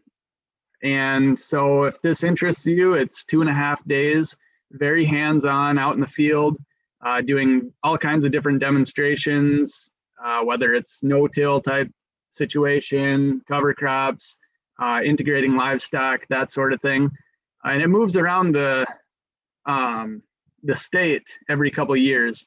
And so this next year it is in Mitchell, and you can find out how to register It's relatively inexpensive. I think it's like $100 or something like that. You get a bunch of free food and a lot of free information. And the best part is networking with other producers across the state. And then another event that we host annually is the Soil Health Conference. And this year it was held virtually. If you weren't able to attend, you can catch a lot of those seminars on our website. Otherwise, plan for next year in January, Aberdeen, South Dakota. And again, we rotate that around the state. So yeah, a lot of good networking opportunities. And in addition to these events I have listed, we try to host field tours and other educational events in localized areas, you know, and in county-wide areas throughout the state. So I'm just going to share a few images here coming up, just kind of to paint the picture of where I'm coming from with my soil health journey. Basically, with our soil health principles, we are trying to mimic how Mother Nature used to manage the landscape. And so this is ultimately what Mother Nature had in mind for basically South Dakota. You know, we were in the eastern part of the state, we were a tall grass prairie. And then as you went west, it was kind of a mixed grass or short grass prairie. But there was just all kinds of different native grasses and forbs and large animals out grazing, large and small. And that's really what built our soils to very productive soils of today. And then as we settled the state, you know, we had to do some farming, and we turned a lot of those prairie soils under, and we continue to crop them today. And I'm not saying that's wrong or that's bad, but we have ways today with the way machinery has advanced and the way plant genetics have advanced and a lot of the tools that we have available, we can manage this differently than how we had to manage it 100 years ago. So we had mechanization, we turned a lot of the soils under, and then not much has really changed. I'm gonna be honest, every picture, I guess there's two pictures that are not mine, but throughout this presentation, but basically in my neighborhood, this is exactly what I see every spring. And I don't want to offend anybody, so I've got a Case Quad Track tractor out there. And then this next picture is a John Deere Quad Track. But as you can see, you know, not a whole lot has changed. We're doing a lot of tillage. This looks a little different than how Mother Nature had things going on. As you can see, we've got some little rill erosion and, you know, probably turning into gully erosion at some point. And, you know, this guy's just going to erase all that by running his tillage across it. And these are good people in my backyard for all intents and purposes. They're good people. But, you know, there's just things that we can help them improve on their soil health, because this is not a good system. This should not be happening, that erosion. And then even right here, you know, there's big John Deere 4-wheel drive with a disc, and, you know, it's not even all that windy that day, but this was last spring, and you can hardly even see the tractor because that's erosion. It's just kicking up the soil and it's moving it. And so a lot of the practices that are very mainstream, this is kind of what happened in 2019. And it happens, I hate to say it, yearly in areas. We had a lot of rainfall, intense rain, and all this soil was loose, and there it is. It's all washed into a ditch somewhere, and this soil is gone, not to come back to this area ever again. So what I'm trying to get at is there's a lot of mismanagement that happens over the years. And that's, you know, we couldn't just leave everything in grass, and I understand that. But these are the concerns that I see. When I'm driving across the state, I see a lot of hilltops that do not have the black soil anymore. You know, some of them have completely lost their their topsoil. And that's due to erosion, might have been from the rain, might have been from the wind. And then each year I like to go kayaking down either the Big Sioux River or the Split Rock Creek, something like that. And this is exactly what I see in the springtime. You know, this is not clear water at all. Fish don't like it. People don't like to swim in that. There's just a better way that we could do things. And then this map, this is a group that tracks land use and things like that. And this is kind of what's happening to our soils in the world. You know, America was kind of founded by needing to find better soils. And so people started coming over here, and then they had to start moving west because their land just was not as productive after years of farming. And so I just don't want that to happen to us in our future. If we're beginning farmers and we are making those investments for our future family and our kids and things like that to pass down that land and things like that, we want to maximize our assets, and we want to leave them with something, you know, that will be productive for them. So this is a picture of my family's farm over here. This has been farmed by my family for a very long time. I guess I think it's been in the family since the 1890s or something like that. And I was installing this fence this fall, and it just dawned on me that this all should be level across here. This pickup, this is basically how much erosion has taken place over the last 100 and some years from tillage and the way the landscape is. You know, everything's very hilly around here, and sure, some wind deposits soil on the fence line, and maybe that builds it up a little bit. But certainly we've lost quite a bit of soil here, and it is now down at the bottom of the hill, which creates other problems in that part of the field. Now that part of the field doesn't dry out very well. So these are issues. So I think you guys get the picture, but really bare soils are subject to erosion. And it can be from the wind or the water. The same thing is happening though. Little particles are being moved by wind or water.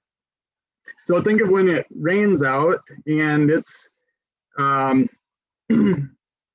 you have a raindrop hitting the ground at 20 miles an hour.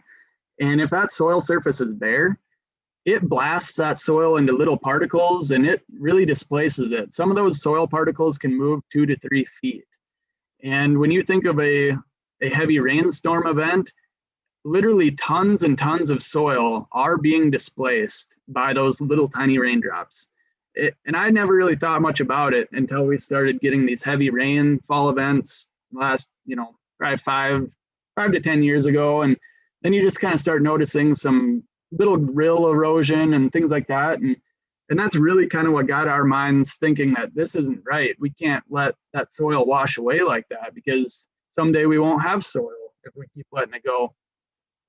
And then even in the wind, when you have a farmstead or an acreage or something like that, what's the first thing people do? They plant a row of trees, or a couple rows of trees, I should say. You want to have wind protection for your house. Well, the same is true for the soil. So think about leaving some corn stalks standing, or going into the fall or into the winter, to protect it from erosion. Even just driving across the state, you can see black soil in the ditch with the snow. That's wind erosion that you're seeing. So in addition to erosion, having bare soils, it allows a lot of the moisture in the soil to be evaporated. So these pictures are exactly across the fence line, and they are taken within a day or two of each other. And both of these are neighbors' fields, but You know, this soil here on top of a hill, it's been eroded down to, you know, the topsoil is missing basically, and there's no soil cover out here. This field was planted before this corn, and as you can see, it's taller as you go down the hill, but this corn looks way healthier. That's probably testament for some of this wheat residue and keeping some of that moisture there. So this is a real concern. You really want to have some armor, as we call it, some soil armor in the form of plant residues or even cover crops to help protect that surface and keep that moisture in. And then even the varying temperatures, you know, a bare soil surface and I guess a lot of places of South Dakota, black soil. This is not black soil, I know that, but black soil is going to get very hot in the sun if it's not protected. And that actually can harm the soil organisms that are helping us in the soil. So we want to keep our temperatures cooler, keep a little armor on the soil, and just protect it. So then a lot of folks in eastern South Dakota, they just don't, a lot of people say that no-till doesn't work just because we have lower soil temperatures and they just think their corn gets off to a late start. And I'm not going to say there isn't challenges transitioning to no-till, but this is just some data that the conservation agronomist Eric Barsness out of Brookings with NRCS, he collected this data a number of years ago, and basically it's a tilled field and no-till field, and tracked the soil temperature at the 2-inch depth, and basically it's pretty evident to see that you know, that the conventionally tilled is warmer until, and you know, that corn probably grew up a little quicker and it canopied a little quicker. And as you can see, the no-till corn was probably a little bit behind at this time, didn't quite canopy yet. But then once it canopied, that soil temperature is about the same. And what we found is you have the same exact heat units for conventionally tilled to the no-till corn situation. And this presentation isn't about transitioning to no-till. This is, I'm just presenting some ideas, and if you have specific questions for your operation, we are more than willing to sit down and help you make a plan to implement some soil health practices. So yeah, like I said, plant material, like the crop residue, and then even some cover crops, it really helps protect that soil. So the next principle of soil health is to limit any soil disturbance. And so this can be a physical disturbance, such as tillage. And in these pictures, you can kind of see some differences. This is a conventionally tilled soil. You can see that soil structure is not real well. It's this almost just looks like a big brick. There really isn't much for structure and substance to it. It's just a big brick of soil. This is a grassland, you know, during the fence line, and this is just some grass. It was kind of wet that day, so it doesn't look real great, but you can see that these soil particles are bound together, and you call those soil aggregates. That's really where the biology in the soil, they bind those soil particles together, and that's what we're looking for. And this is a field that has been transitioned to no-till, and in this case, they had some cereal rye after some soybeans, and you can kind of see that, you know, we're improving that soil structure. You know, this isn't the best picture, but these two look very similar, and then this just looks hard and compacted and not much pore space.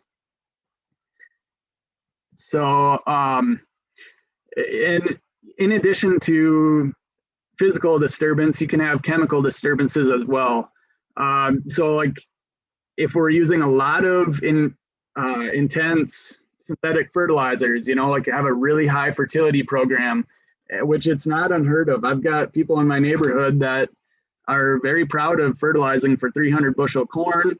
And I don't think they probably achieve those goals, but they do it every year. And that can be very detrimental to a lot of the life in the soil.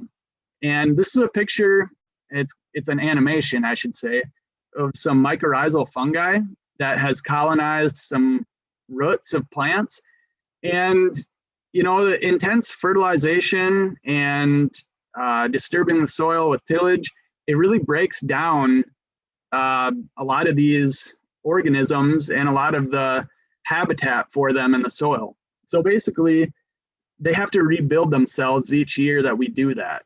So there's better ways that we can protect some of these organisms through reduced or no tillage, and then, you know, putting respectable amounts of fertilizer on, or maybe using more of a biologically based, you know, such as manures and things like that. And then supplementing with synthetic fertilizers. And then even with the pesticides, you know, you hear a lot of sales agronomists really push for fungicides and things like that. You know, maybe they help you and your crop for that year, but I like to look at the big picture. How does this truly affect the whole ecosystem and the life in the soil? Because a lot of those are very detrimental to them. And then one way that we can kind of measure how we're doing with this is water infiltration. And basically you can get this kit through a lot of the local NRCSs used to hand them out. Probably contact the coalition, we'll get you hooked up with one. But basically you measure an amount of water, dump it in this ring, and see just how quickly the water soaks in. And in this case, it didn't work out real well because it was a pretty compacted soil right there. And then our next step is to promote diversity. So we like to have diverse plants out on the landscape, just like Mother Nature used to have. So basically, diverse plants can feed diverse, I use the word animals in the soil. So like a lot of our biological creatures in the soil that help us, they all are fed by a different plant. So if we're just in a corn soybean rotation, we probably don't have a whole lot of diverse biology in the soil.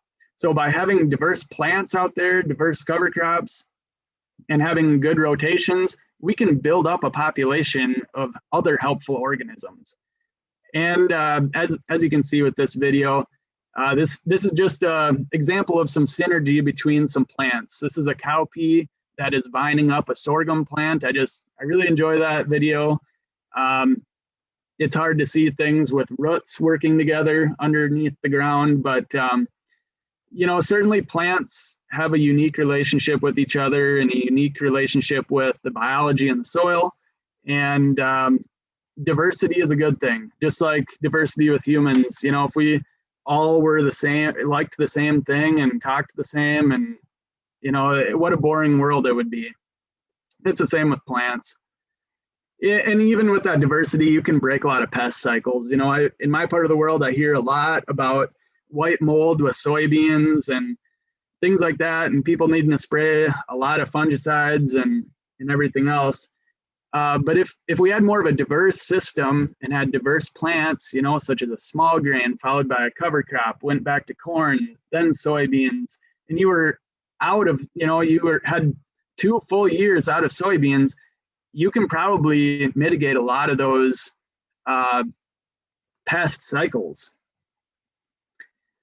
And then, so like if you're looking into cover crops, it's really nice to diversify with different types of plants. You know, if you're in a corn soybean rotation, you know, that's those are 2 warm season plants back to back every single year.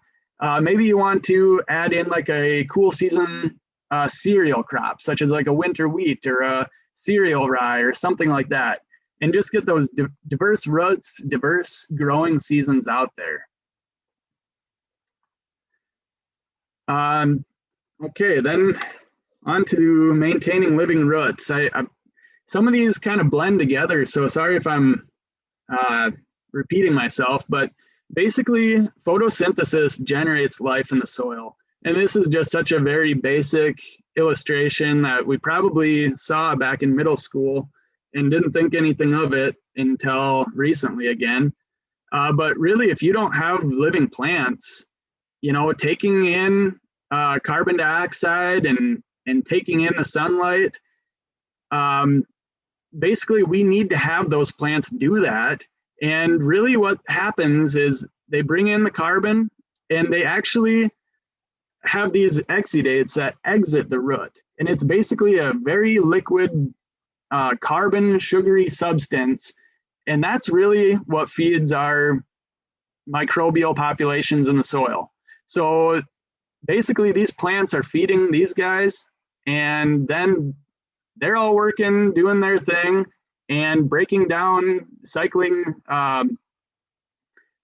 residues and cycling down different element or minerals and things like that, and getting it so it's in a plant available form. So we really need to try to have something growing as much of the year as we can. In some of these years where it's too wet to get a crop in there, definitely put a cheap cover crop out there. You'll be money ahead in the long run. And then just having diverse roots. It's a hard picture to see, or it's kind of hard to see some of these, but these are a lot of the different common cover crop plants species, and you can just see the different intensities of the roots. Like a lot of people like to just have turn up a radish. Well, look at this radish here. There's not a lot that, sure, it has a taproot, but it doesn't do a whole lot. It's got just a couple branches that go down deep and maybe breaks up some compaction, but I don't know. It's neat looking at the different roots and just imagining what it's doing to the soil. Something like a rye or, like the wheat or oats, they've got just such a fibrous, intense root system. They really can blast apart some very compacted soils. So just, I don't know, when you're planning for things like this, consider what the roots are doing. And then I've gotten a lot of comments over the last couple of years when it's been really wet. Well, you're promoting a cover crop, but I've got a field full of weeds that are growing out there. Why would I spray them out and plant cover crop? Well, this is what I would say. A, you're going to contribute to your weed seed bank, which is definitely not something I would want to do. And B, not all roots are created equal. This is a water hemp plant, and this is a sorghum plant that was used as a diverse cover crop. There was other plant species in there, but I just pulled them both out of the soil. You could do this any part of that field. They both pulled out of the ground about the same. And as you can see, this plant species has soil that is bound to the roots. These weed species, a lot of the common weed species, and even brassica type cover crop species, they don't really associate with the biology in the soil. So these are not really contributing to building soil health. We want to use plants that are going to cater to the helpful biological beings in the soil, and these are building their house. The creatures are building their house along the roots to drink up that liquid carbon that I talked about a minute ago. And then I like to just always consider the length of time that plants are growing. So think of corn and soybeans. We're looking at maybe 100 days out of the year that something's actively growing and living. So it's nice to get something that can fill the gap. Then I like to integrate livestock. You can take marginal land and produce protein and activate soil biology, saliva, manure, things like that, even on the cold times of the year. And there's just all kinds of different grazing options, full season cover crops, cover crop after corn or after soybeans. Again, talk to us and we'll help you make a system. This is a full season cover crop video right there. And sorry, I'm running short on time, so I'm gonna go through here again. If you don't have livestock, maybe you look into the South Dakota Grazing Exchange. It's a free service that we manage, and you can make a pin, you can look for land to graze, or you can look for livestock to host on your land and get the soil health benefit. And maybe this is an opportunity for you to expand your enterprise or to go home to the family farm. Maybe manage somebody else's livestock on your guys' land. But it's really important to take this time to educate yourself. These are all some very good books. It transitioned my mind, and now I think of farming in a whole different light, and I really enjoy it. And then also reach out to us. We'll get you in connection with the Building Connection mentorship brochure. Basically, you can find somebody in any part of the state who is practicing in these, implementing these practices, and you can just bounce ideas back and forth and learn how to do it for your system. And then also just go out, take a shovel, evaluate your soil, and then evaluate using a soil health assessment card. You can find that on the website. So with that, I think my time is up. Awesome. Thank you, Austin. Like Austin said, we are happy to help you however we can, whatever questions you have, or like he said, getting you a mentor brochure. That mentor brochure is being turned into an app as we speak, so that'll be a nice resource. It'll just be at the touch of a finger to get in contact with somebody, to bounce ideas back and forth. So now we are going to go into our panelist discussion. So I ask that everyone on the panel turn on their cameras. We're going to have everyone do a brief introduction of themselves, tell a little bit about their operation, how they got started farming. And if you have any questions, please, please, please don't be afraid to ask them in the chat box. Utilize that, or the Q&A as well. We're monitoring those, so we will get those questions asked as we go through. So I think we'll start with you, JP, if that's okay. If you want to go ahead and just introduce yourself and who you are, where you're located, and a little bit about your operation. And then we'll go into Holly as well. Okay, so I'm JP Haber. I'm married to Holly Haber, who's also on the call here.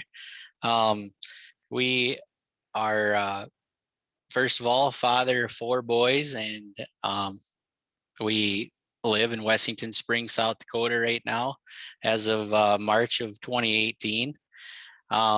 We have a farming and ranching operation up by Redfield, South Dakota also.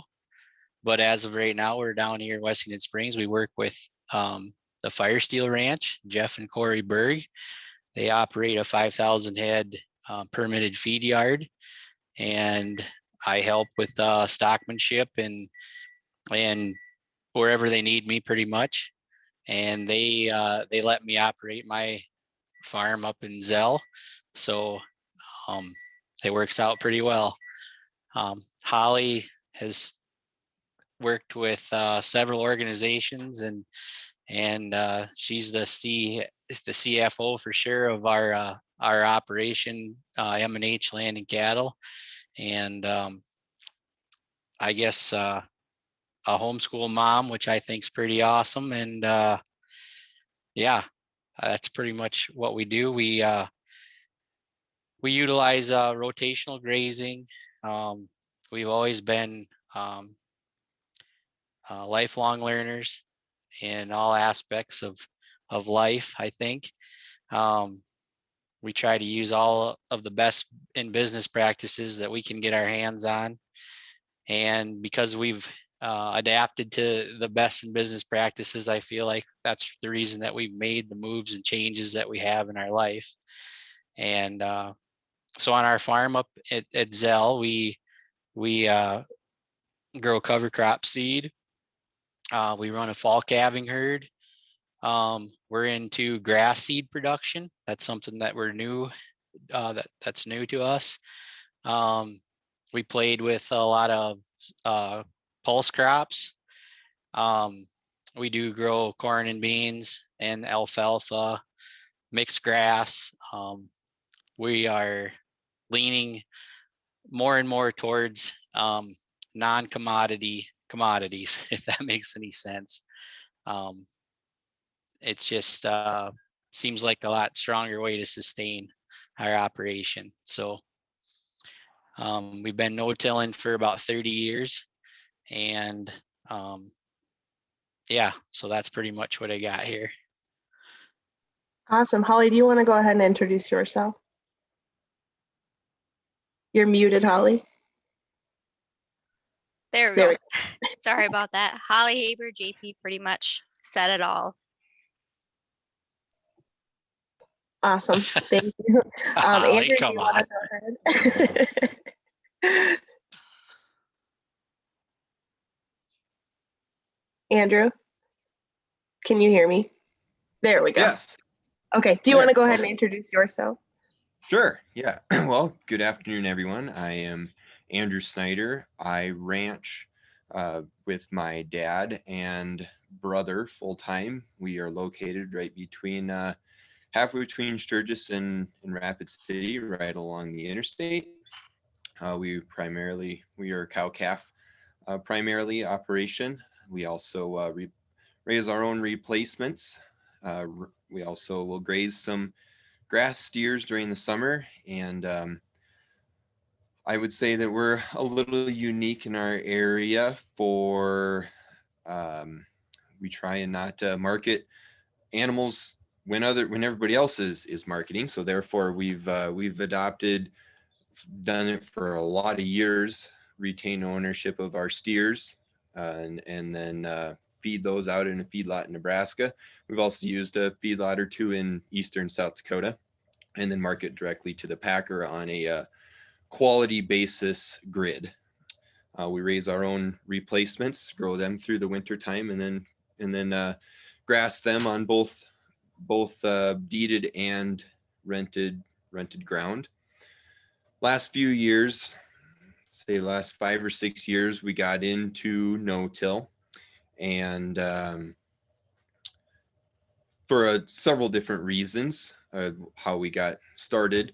The primary reason was that we were plowing and disking, and those two implements wore out. So it was time to make a change. Since then, we've been able to drastically improve our soils, and most of that is judged on both the soil quality, but also seen some great increases on our soil tests. Also, we've been able to implement cover crops in parts of the growing season when we typically haven't grown something. But then also it's brought forth opportunities such as custom no-till drilling, which I've done a little of. Also, being able to plant something right when you're ready. You don't have to work the soil and whatnot. And then moisture conservation out here, that's huge for us. We're always looking at conserving soil moisture. We just had 5 or 6 inches of very wet, heavy snow, total to right around an inch of moisture, which was incredibly welcome for our area. I know it's a double-edged sword. It created a lot of extra work for some ranchers, but you know, we do need the moisture, so it was welcome. Also,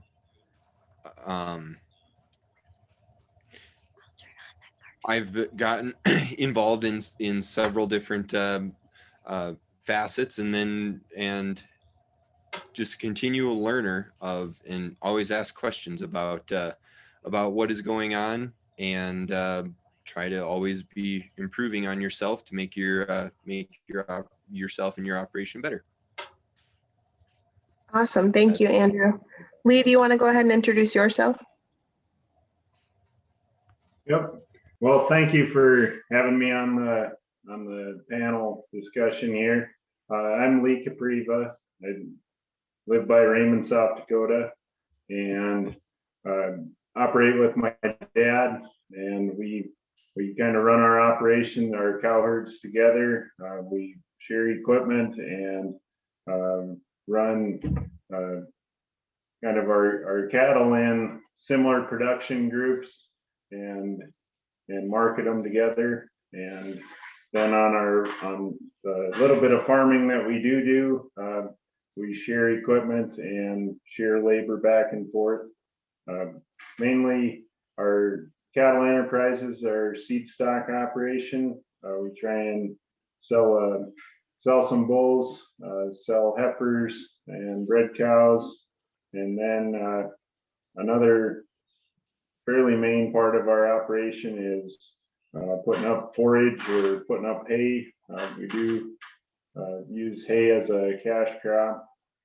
Also in our grain enterprises, we try to, we're strictly no-till, and we try to have really a diverse crop rotation and try to have cover crops and livestock grazing opportunities, whether it's on our own ground, or if it's ground that we're renting from somebody else, or custom renting to graze on other people's stubble. We try to keep an open mind and try and work with people around our area and try and utilize as many grazing opportunities as we can to cut down on our feed costs for our cow herd. I guess that's Awesome. Thanks, Lee. So I've just got a couple of questions to start off here.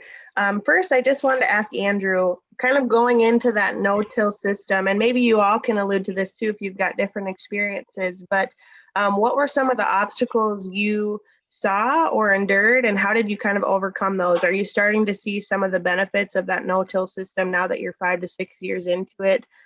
Just share a little bit about that. Sure, absolutely. I think we definitely are seeing some benefits.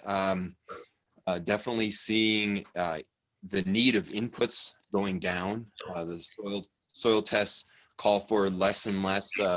Mainly, what we're looking at is a lot of mainly phosphorus for what we're growing, but we're seeing plenty of nitrogen being there for the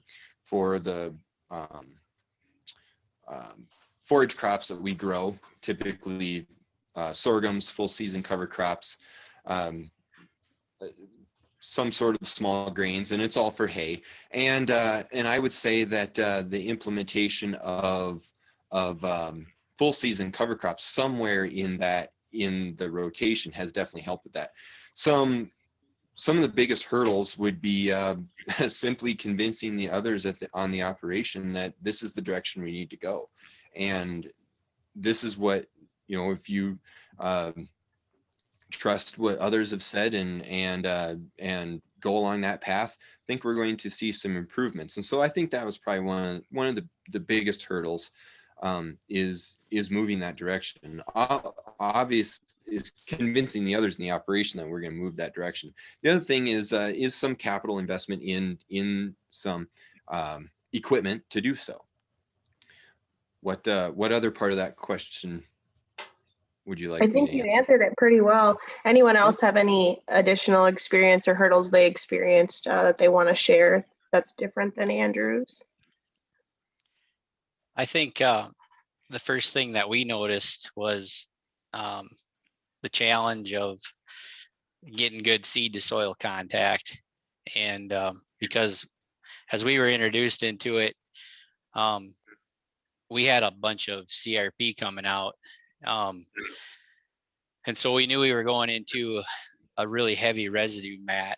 The reason we decided to go about it in a no-till way was because it was a large amount of acres, and it was going to take a lot of work to hay all that ground in the fall before we were going to try to plant into it. And so instead of doing that, we decided to set a planter up to plant right into that tall grass and that thick mat. And so that was the first challenge that we came up to, but I'm glad it was a really hard challenge to figure out, because it just taught us so much right away from the beginning, and what we needed to do, and the challenges that we were going to face with residue. But really, it was the hardest condition was the first one I had to ever deal with. And it was the best kind of condition to have to deal with, because the armor that was on the soil was so thick, just getting the seed covered up and and dealing with that was a challenge. But we got it set up, we got it figured out, and we never looked back. Awesome. You know, that's one of the main comments that we get is just that transition to no-till can be so difficult. But I think just to hear other people's experiences and kind of how they overcame those obstacles is good. And that, you know, in due time, this will pan out and this will benefit you and your operation as time goes on. So it's kind of just that initial getting started that really challenges people. Lee, can you talk a little bit about how you've involved landowners in your operation or your soil health journey and kind of getting them on board to understand how soil health works and just bringing them into the picture? It's definitely has its challenges. I think going into it, usually like in my case, I'm usually the younger person, and I'm renting usually from landowners that are widows or that are quite a bit older than me. And so really probably the biggest deal is to be patient with them, try to explain, and also what probably is the easiest thing to do is have your landowners ride with you and go out and have an actual field trip through the field throughout the season, and kind of show them how you think you're benefiting their land and how you think you're kind of what your game plan is and what you're trying to do is probably the easiest. If people can use visuals or be able to see what you're doing, they're definitely going to have lots of questions to ask. They're probably most likely weren't brought up in that similar mindset. And so it might take some persuasion and just mostly patience and a lot of explaining. But then I think there's quite a few landowners that we've worked with that see our conservation mindedness and see that what we're doing to try and improve the land. I think they really pick up pretty quickly on our mindset, and that also makes them comfortable to do business with us and allows them to know that we're taking care of the land and that we're going to be improving it as we rent it from them. Awesome, thank you. Yeah, I know it can kind of serve as a challenge, especially when you're working with landowners that are maybe a little older, more wise than we are. Sometimes it's hard for them to understand why we would want to do things differently, but just getting them out in the field and getting their hands out there and seeing the difference. Personally, Austin and I have worked with a producer who rents a piece of ground, and you know, that landlord, he just wants tillage done on that piece of ground. He requires it. As long as he's going to rent it, he wants it to be tilled. So that's something, you know, we just have to work with that producer to get the landowner out in the field, run some infiltration tests and do some comparison. Just get them out there, get hands-on. You know, some of those landowners are maybe absentee, not even in state. So, you know, just sending them resources and kind of keeping them in the loop of why we're doing things the way we are. Just making sure that they understand, you know, we really are stewards of the land and we really do care. We're coming from a good place, even though it might be a little different from what you're used to. So moving on, can anyone allude to kind of the family dynamic and how that works on the farm? If you came back to an operation, discuss a little bit about the decisions you made and who would have a say in what, and just kind of that dynamic that needed to be set when you came back to the operation.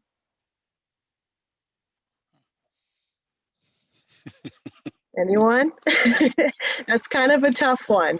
We hear from a lot of young producers, you know, they might be on board with some of these different practices, but getting maybe their dad or their grandpa or their uncle, whoever it might be, on board kind of serves as a challenge.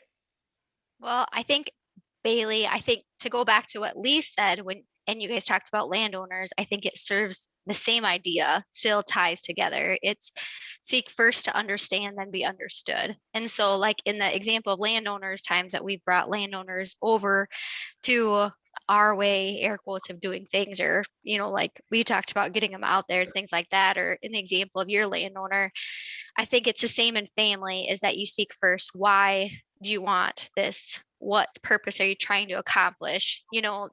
Then you can create that synergy. Once you understand their side of it, then I think it comes back around the horn. In your specific question of how do you, if you come back and you want no-till or you want cover crops, and they don't have the same perspective, maybe they haven't had the same information, the same experience, whatever it is, for example, for ours, I can remember when we used rye as a cover crop, that was like we were kind of not ostracized in the community, but it was, I remember when we used rye, and it ain't ever leaving the countryside again. You can just hear the things that they say. And so, maybe you already know all the answers that they're going to give you, and that's okay. But there's definitely something to letting them air out what they have to say and understanding them and hearing them first. By humbling yourself, I think that you gain way more ground than you can lose. Although it's scary to give that power away, or to sit and listen, because it seems like you're giving the power away, but you're really not. Have at it, guys. That just kind of creates that environment where all ideas are welcome. Let them kind of share what they're feeling and what they're thinking first. Anyone have anything else to add to that? Lee, you're kind of quiet. I'm gonna prompt you. I think probably one of my benefits, or a benefit to my dad and I's operation, is he didn't grow up on a farm. He knew he wanted to farm and ranch, and spent summers working on one of my dad's uncle's farms in Missouri. And so really he goes into things with a not like we've always done it type of an attitude, but open and willing to try new things.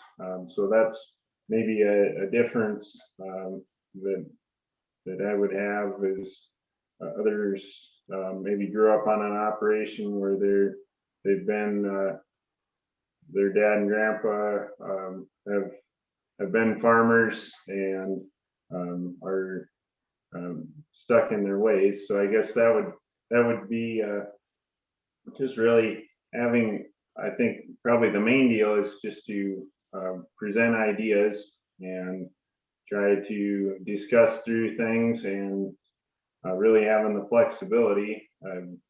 Quite often we start out with a plan, and by the time it gets to the point where we're planting the seed or grazing the crop or haying the crop, we've needed to adjust our plan, usually probably a half a dozen times, because of weather, or something will come up that we'll have to be flexible and kind of adapt to different things as we go. And so I think it's really just having an open mind, trying to be flexible, and just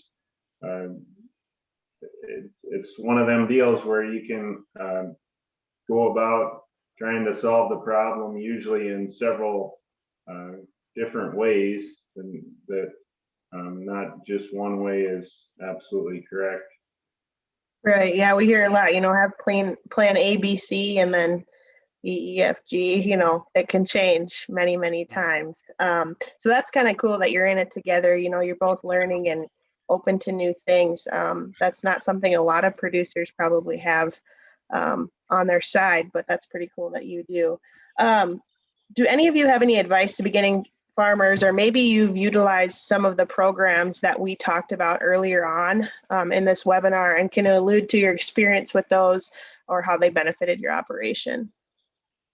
I can start with as I was joining the conversation earlier, the webinar early on today, going through the farm programs and the FSA things brought back a lot of memories to 1999, when I first went in to see if it was going to work out to utilize those programs to get going.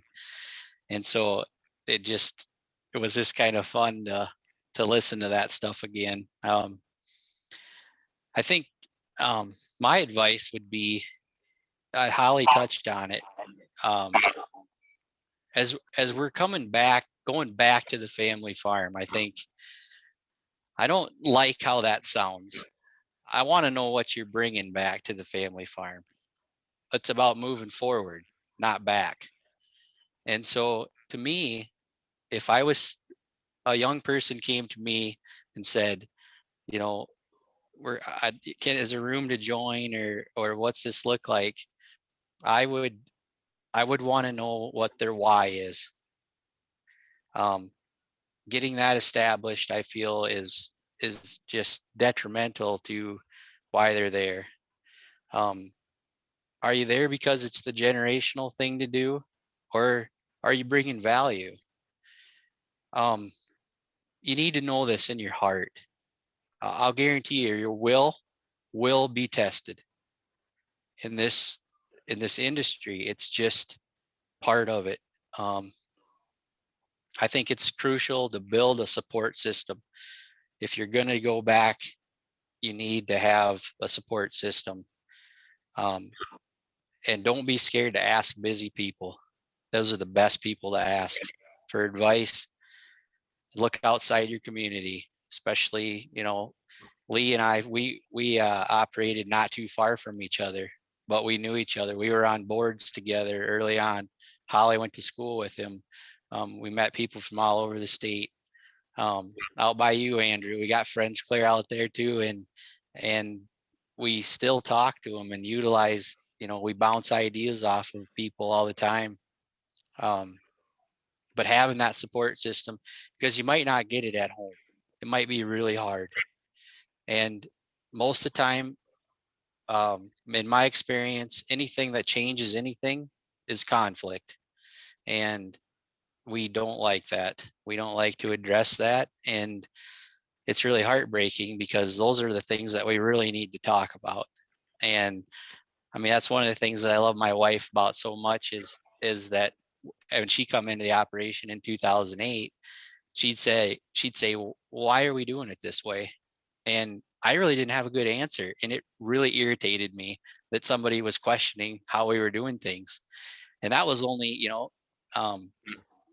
in the short time that I'd began my career. But it's a crucial question to ask, and it's okay. And so I think that the more that we hone in our skills on how to deal with conflict and have conversations and run our businesses using the best in business practices, I think the better off we'll be. Because your idea of an opportunity is probably going to be completely different than the 60-year-old or the 50-year-old that you're talking to. And so it's important to know that. The definition of an opportunity is a set of circumstances that is possible to do something. And I think the first thing that the older generation is really good at doing is saying, well, that won't work. They know how to count the cost of adding that entity or adding more work. And so, like Lee said, it's, and Holly too, and Andrew too, bringing these new concepts into our operations, we really have to bring the professionals in also, the people that have done it and have experience with it. We got to have that support system. And I know a lot of those professionals, yes, they might be busy, but they're happy to share information and to discuss and be there to support you. That's one of the really great things about that mentor program is there's a lot of people who, they volunteered to be on there to share their contact information. So they want to talk with producers and encourage them and be that support system. Austin, do you have something to add? I was just curious what some of the other people had with that same question. Sorry, I didn't want to totally shift gears quite yet. Maybe somebody else had something to add. You're fine. I just want to say everyone now has the ability to unmute your mic or share your video if you want to come on and ask questions face to face. Sometimes it's easier to do that than to type it in the chat box. So don't be shy, ask questions and come in and talk. Go ahead, Austin. Did anybody else have something else to follow up with that? That was a very good answer, JP. I guess one question that I see is, for myself personally, how do you guys navigate finding opportunity? I mean, there seems like there's kind of a fine line of almost knocking down people's doors in the event of a death. And I'm not interested in that. I'm not interested in undercutting my neighbor, that sort of thing. But, for somebody that's going to do a very good job of managing the resources and, have a solid business plan, things like that, how do you navigate finding opportunity? Do you just wait and be patient till somebody recognizes that? Or do you got to sell yourself a little bit? But I'm just curious how you navigate that. I can use an example. So I've rented quite a bit of pasture land, and it's about 15 miles from our home operation. So not too far in distance, but I actually had heard of just a small 40-acre kind of a secluded pasture that was coming up for rent. And so I went to the owner and kind of negotiated wanting to rent it, and I ended up renting that 40-acre piece. And I was looking at it, and there's some game fish and parks production area ground right around it. And so there's no other cattle that border that pasture, but there's probably 100 acres of game and fish production area ground. And so I talked to the game and fish and asked them kind of if there was a possibility of doing some intermittent grazing on some of that ground, and kind of what if they had any ideas or would like livestock to be put on that ground. And so I ended up actually signing a contract that for this spring, I'll be able to graze some of that production area, and then I'll end up spraying out some of that production area and drilling a cover crop in on some of that, and I'll do a little bit of cropping on some of that production area. But that was just an opportunity that I thought, well, this is just going to be a small 40-acre pasture to run a few head on, really not significant, but it doesn't border any other cattle, so it was advantageous to rent that. But then this game and fish production area opportunity came up, which might end up working out to be a fairly good deal, and kind of make that more of an economic unit instead of just a small pasture area. So that's just kind of an example of using an opportunity and then looking at adjacent ground around that opportunity, or maybe adjacent landowners, and like for stubble grazing or some of those opportunities. It's mainly just kind of looking at the bigger picture and looking at neighboring fields, and they might have a crop rotation that would work for livestock grazing, or allow a guy to plant a cover crop and do some additional grazing or something like that. Perfect. Thanks, Lee. How about, does anybody else want to tackle that one? I'd say that some opportunities have come by just a simple leading by example type of a deal, where, a landowner will say, hey, I saw what you were doing here. Are you getting that on our place too? Well, yeah, that's the plan. Well, that would be great. That sounds good. I think the dynamics of any sort of expand are different places. Like, for example, out here we have continual and it's gotten exemplified in the last year or two, is the housing market and the housing boom and what's happening here, and you know, alternative uses for ag ground, which is taking place, and that is creating definitely.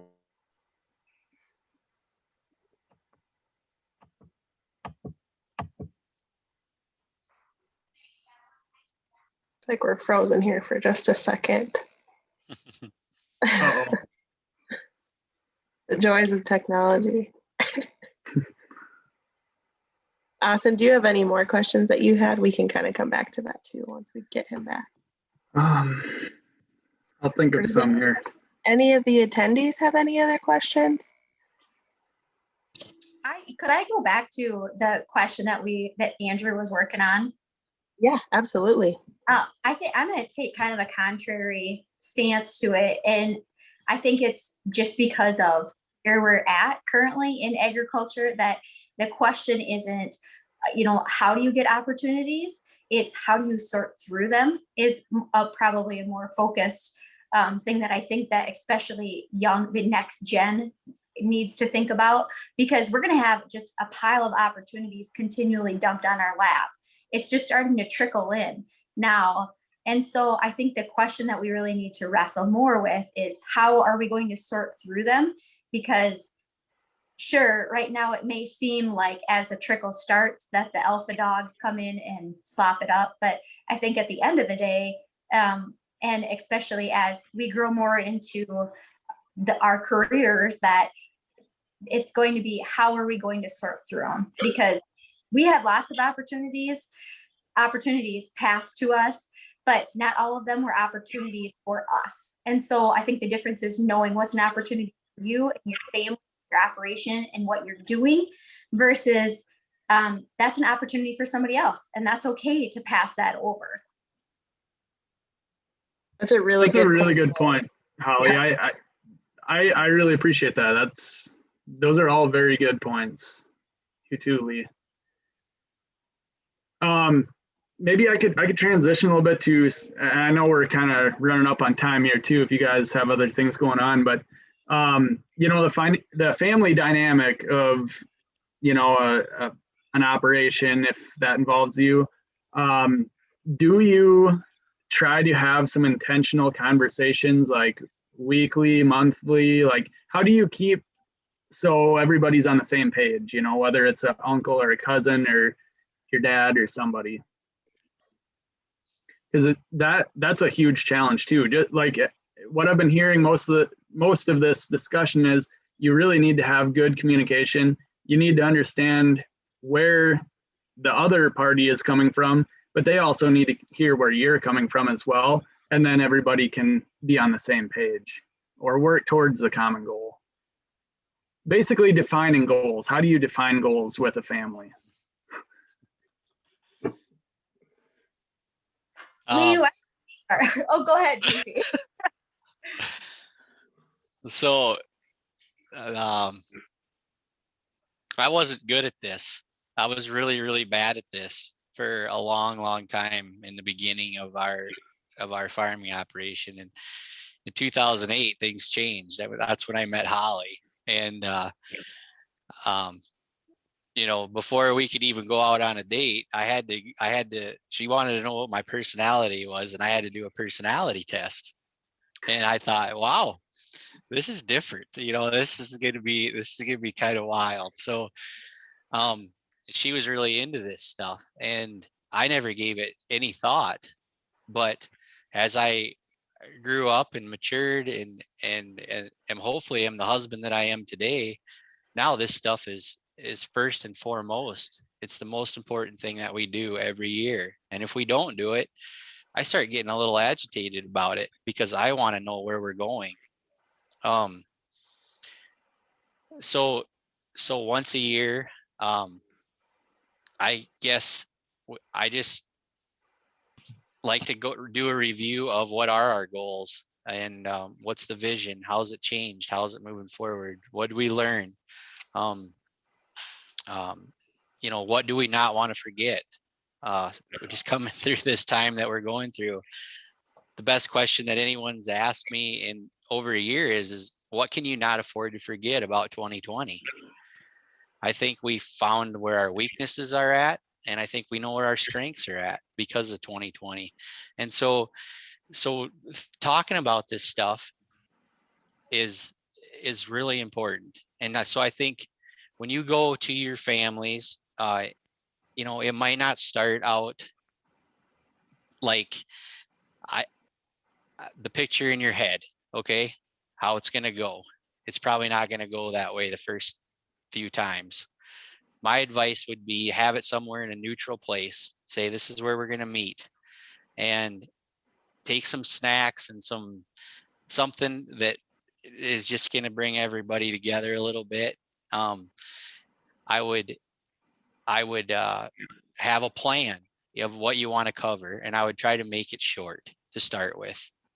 And then, you know, it will develop over time. Give it patience. Be patient with others.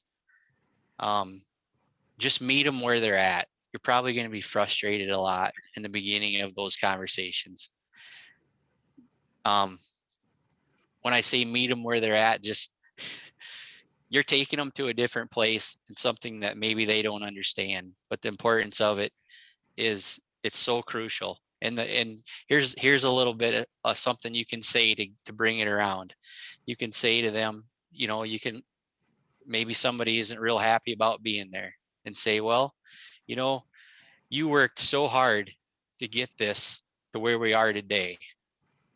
Why wouldn't this be important enough to get together and talk about this and these issues and the things that need to be addressed?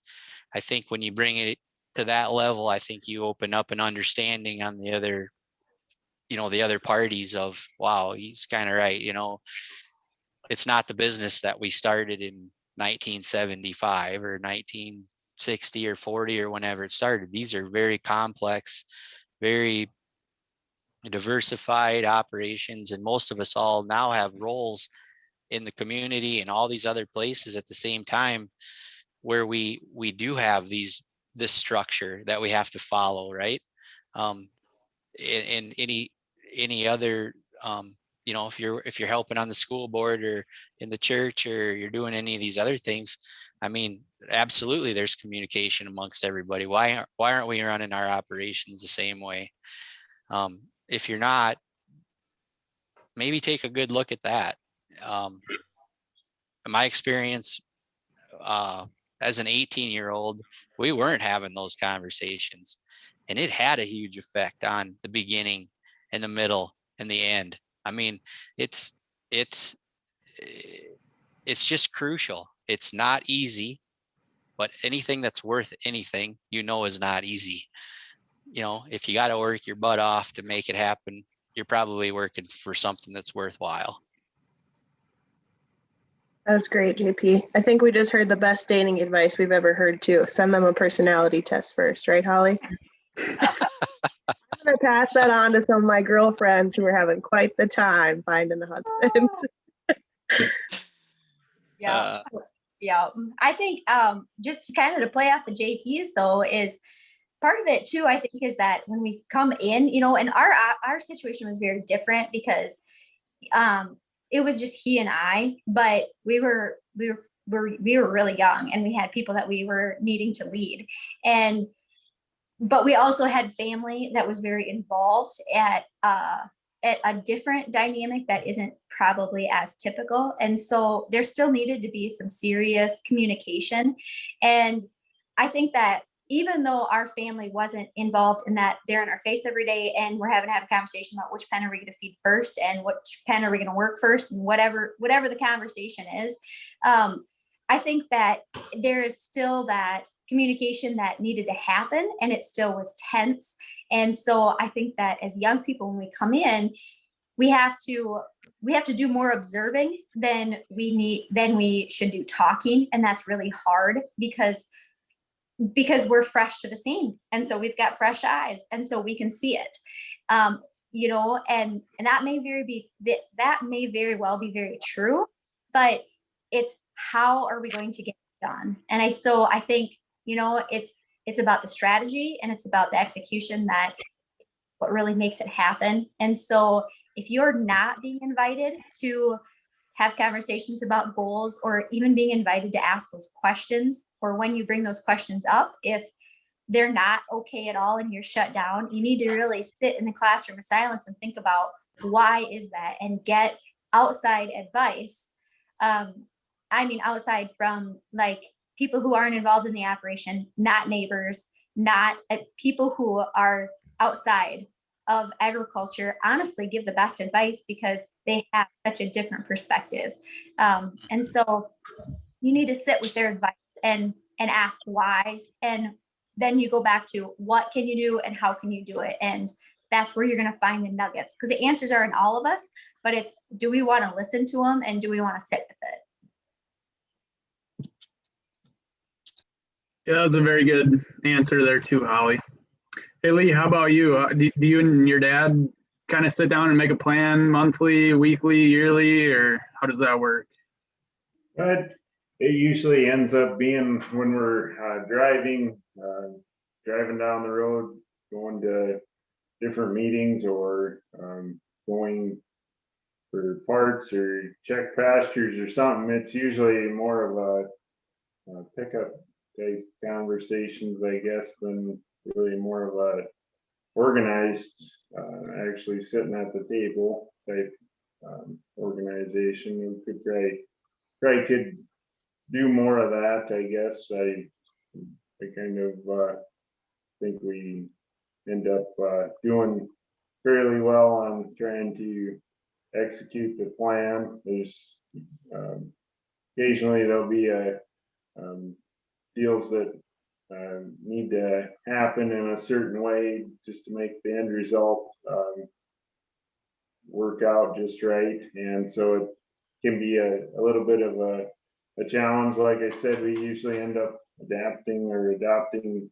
several different plans to get the end result done. And it usually try and do it in an organized fashion anyway, and try and hopefully have things make sense to why we're trying to do the things we are in the order that we are. It's a good point. It doesn't matter how or where, when it happens, just that the conversations are happening, and it's whatever works on your operation. So that's really good. Well, if we don't have any other questions, we understand everyone's got obligations and things to get to. So we just really want to thank everybody for their time and dedication today. Like I said before, this is being recorded, so it will be posted on our website.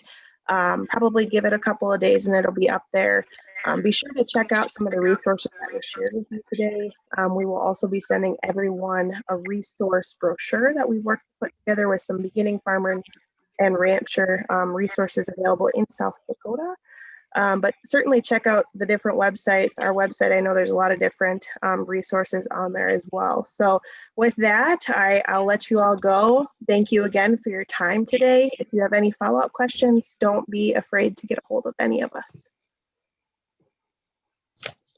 Yeah, and special thanks to our speakers and our panel discussion here. Very good conversation, good advice given. I really appreciate it. Thanks so much, guys, for doing I have it. to quickly apologize. I lost my connection there for a little bit. Yeah, I know it. It happens to every single one of us.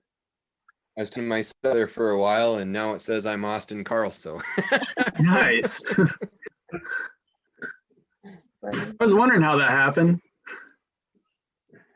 I have no idea.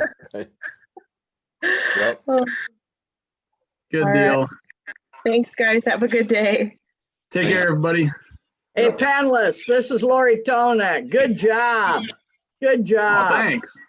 Thank you.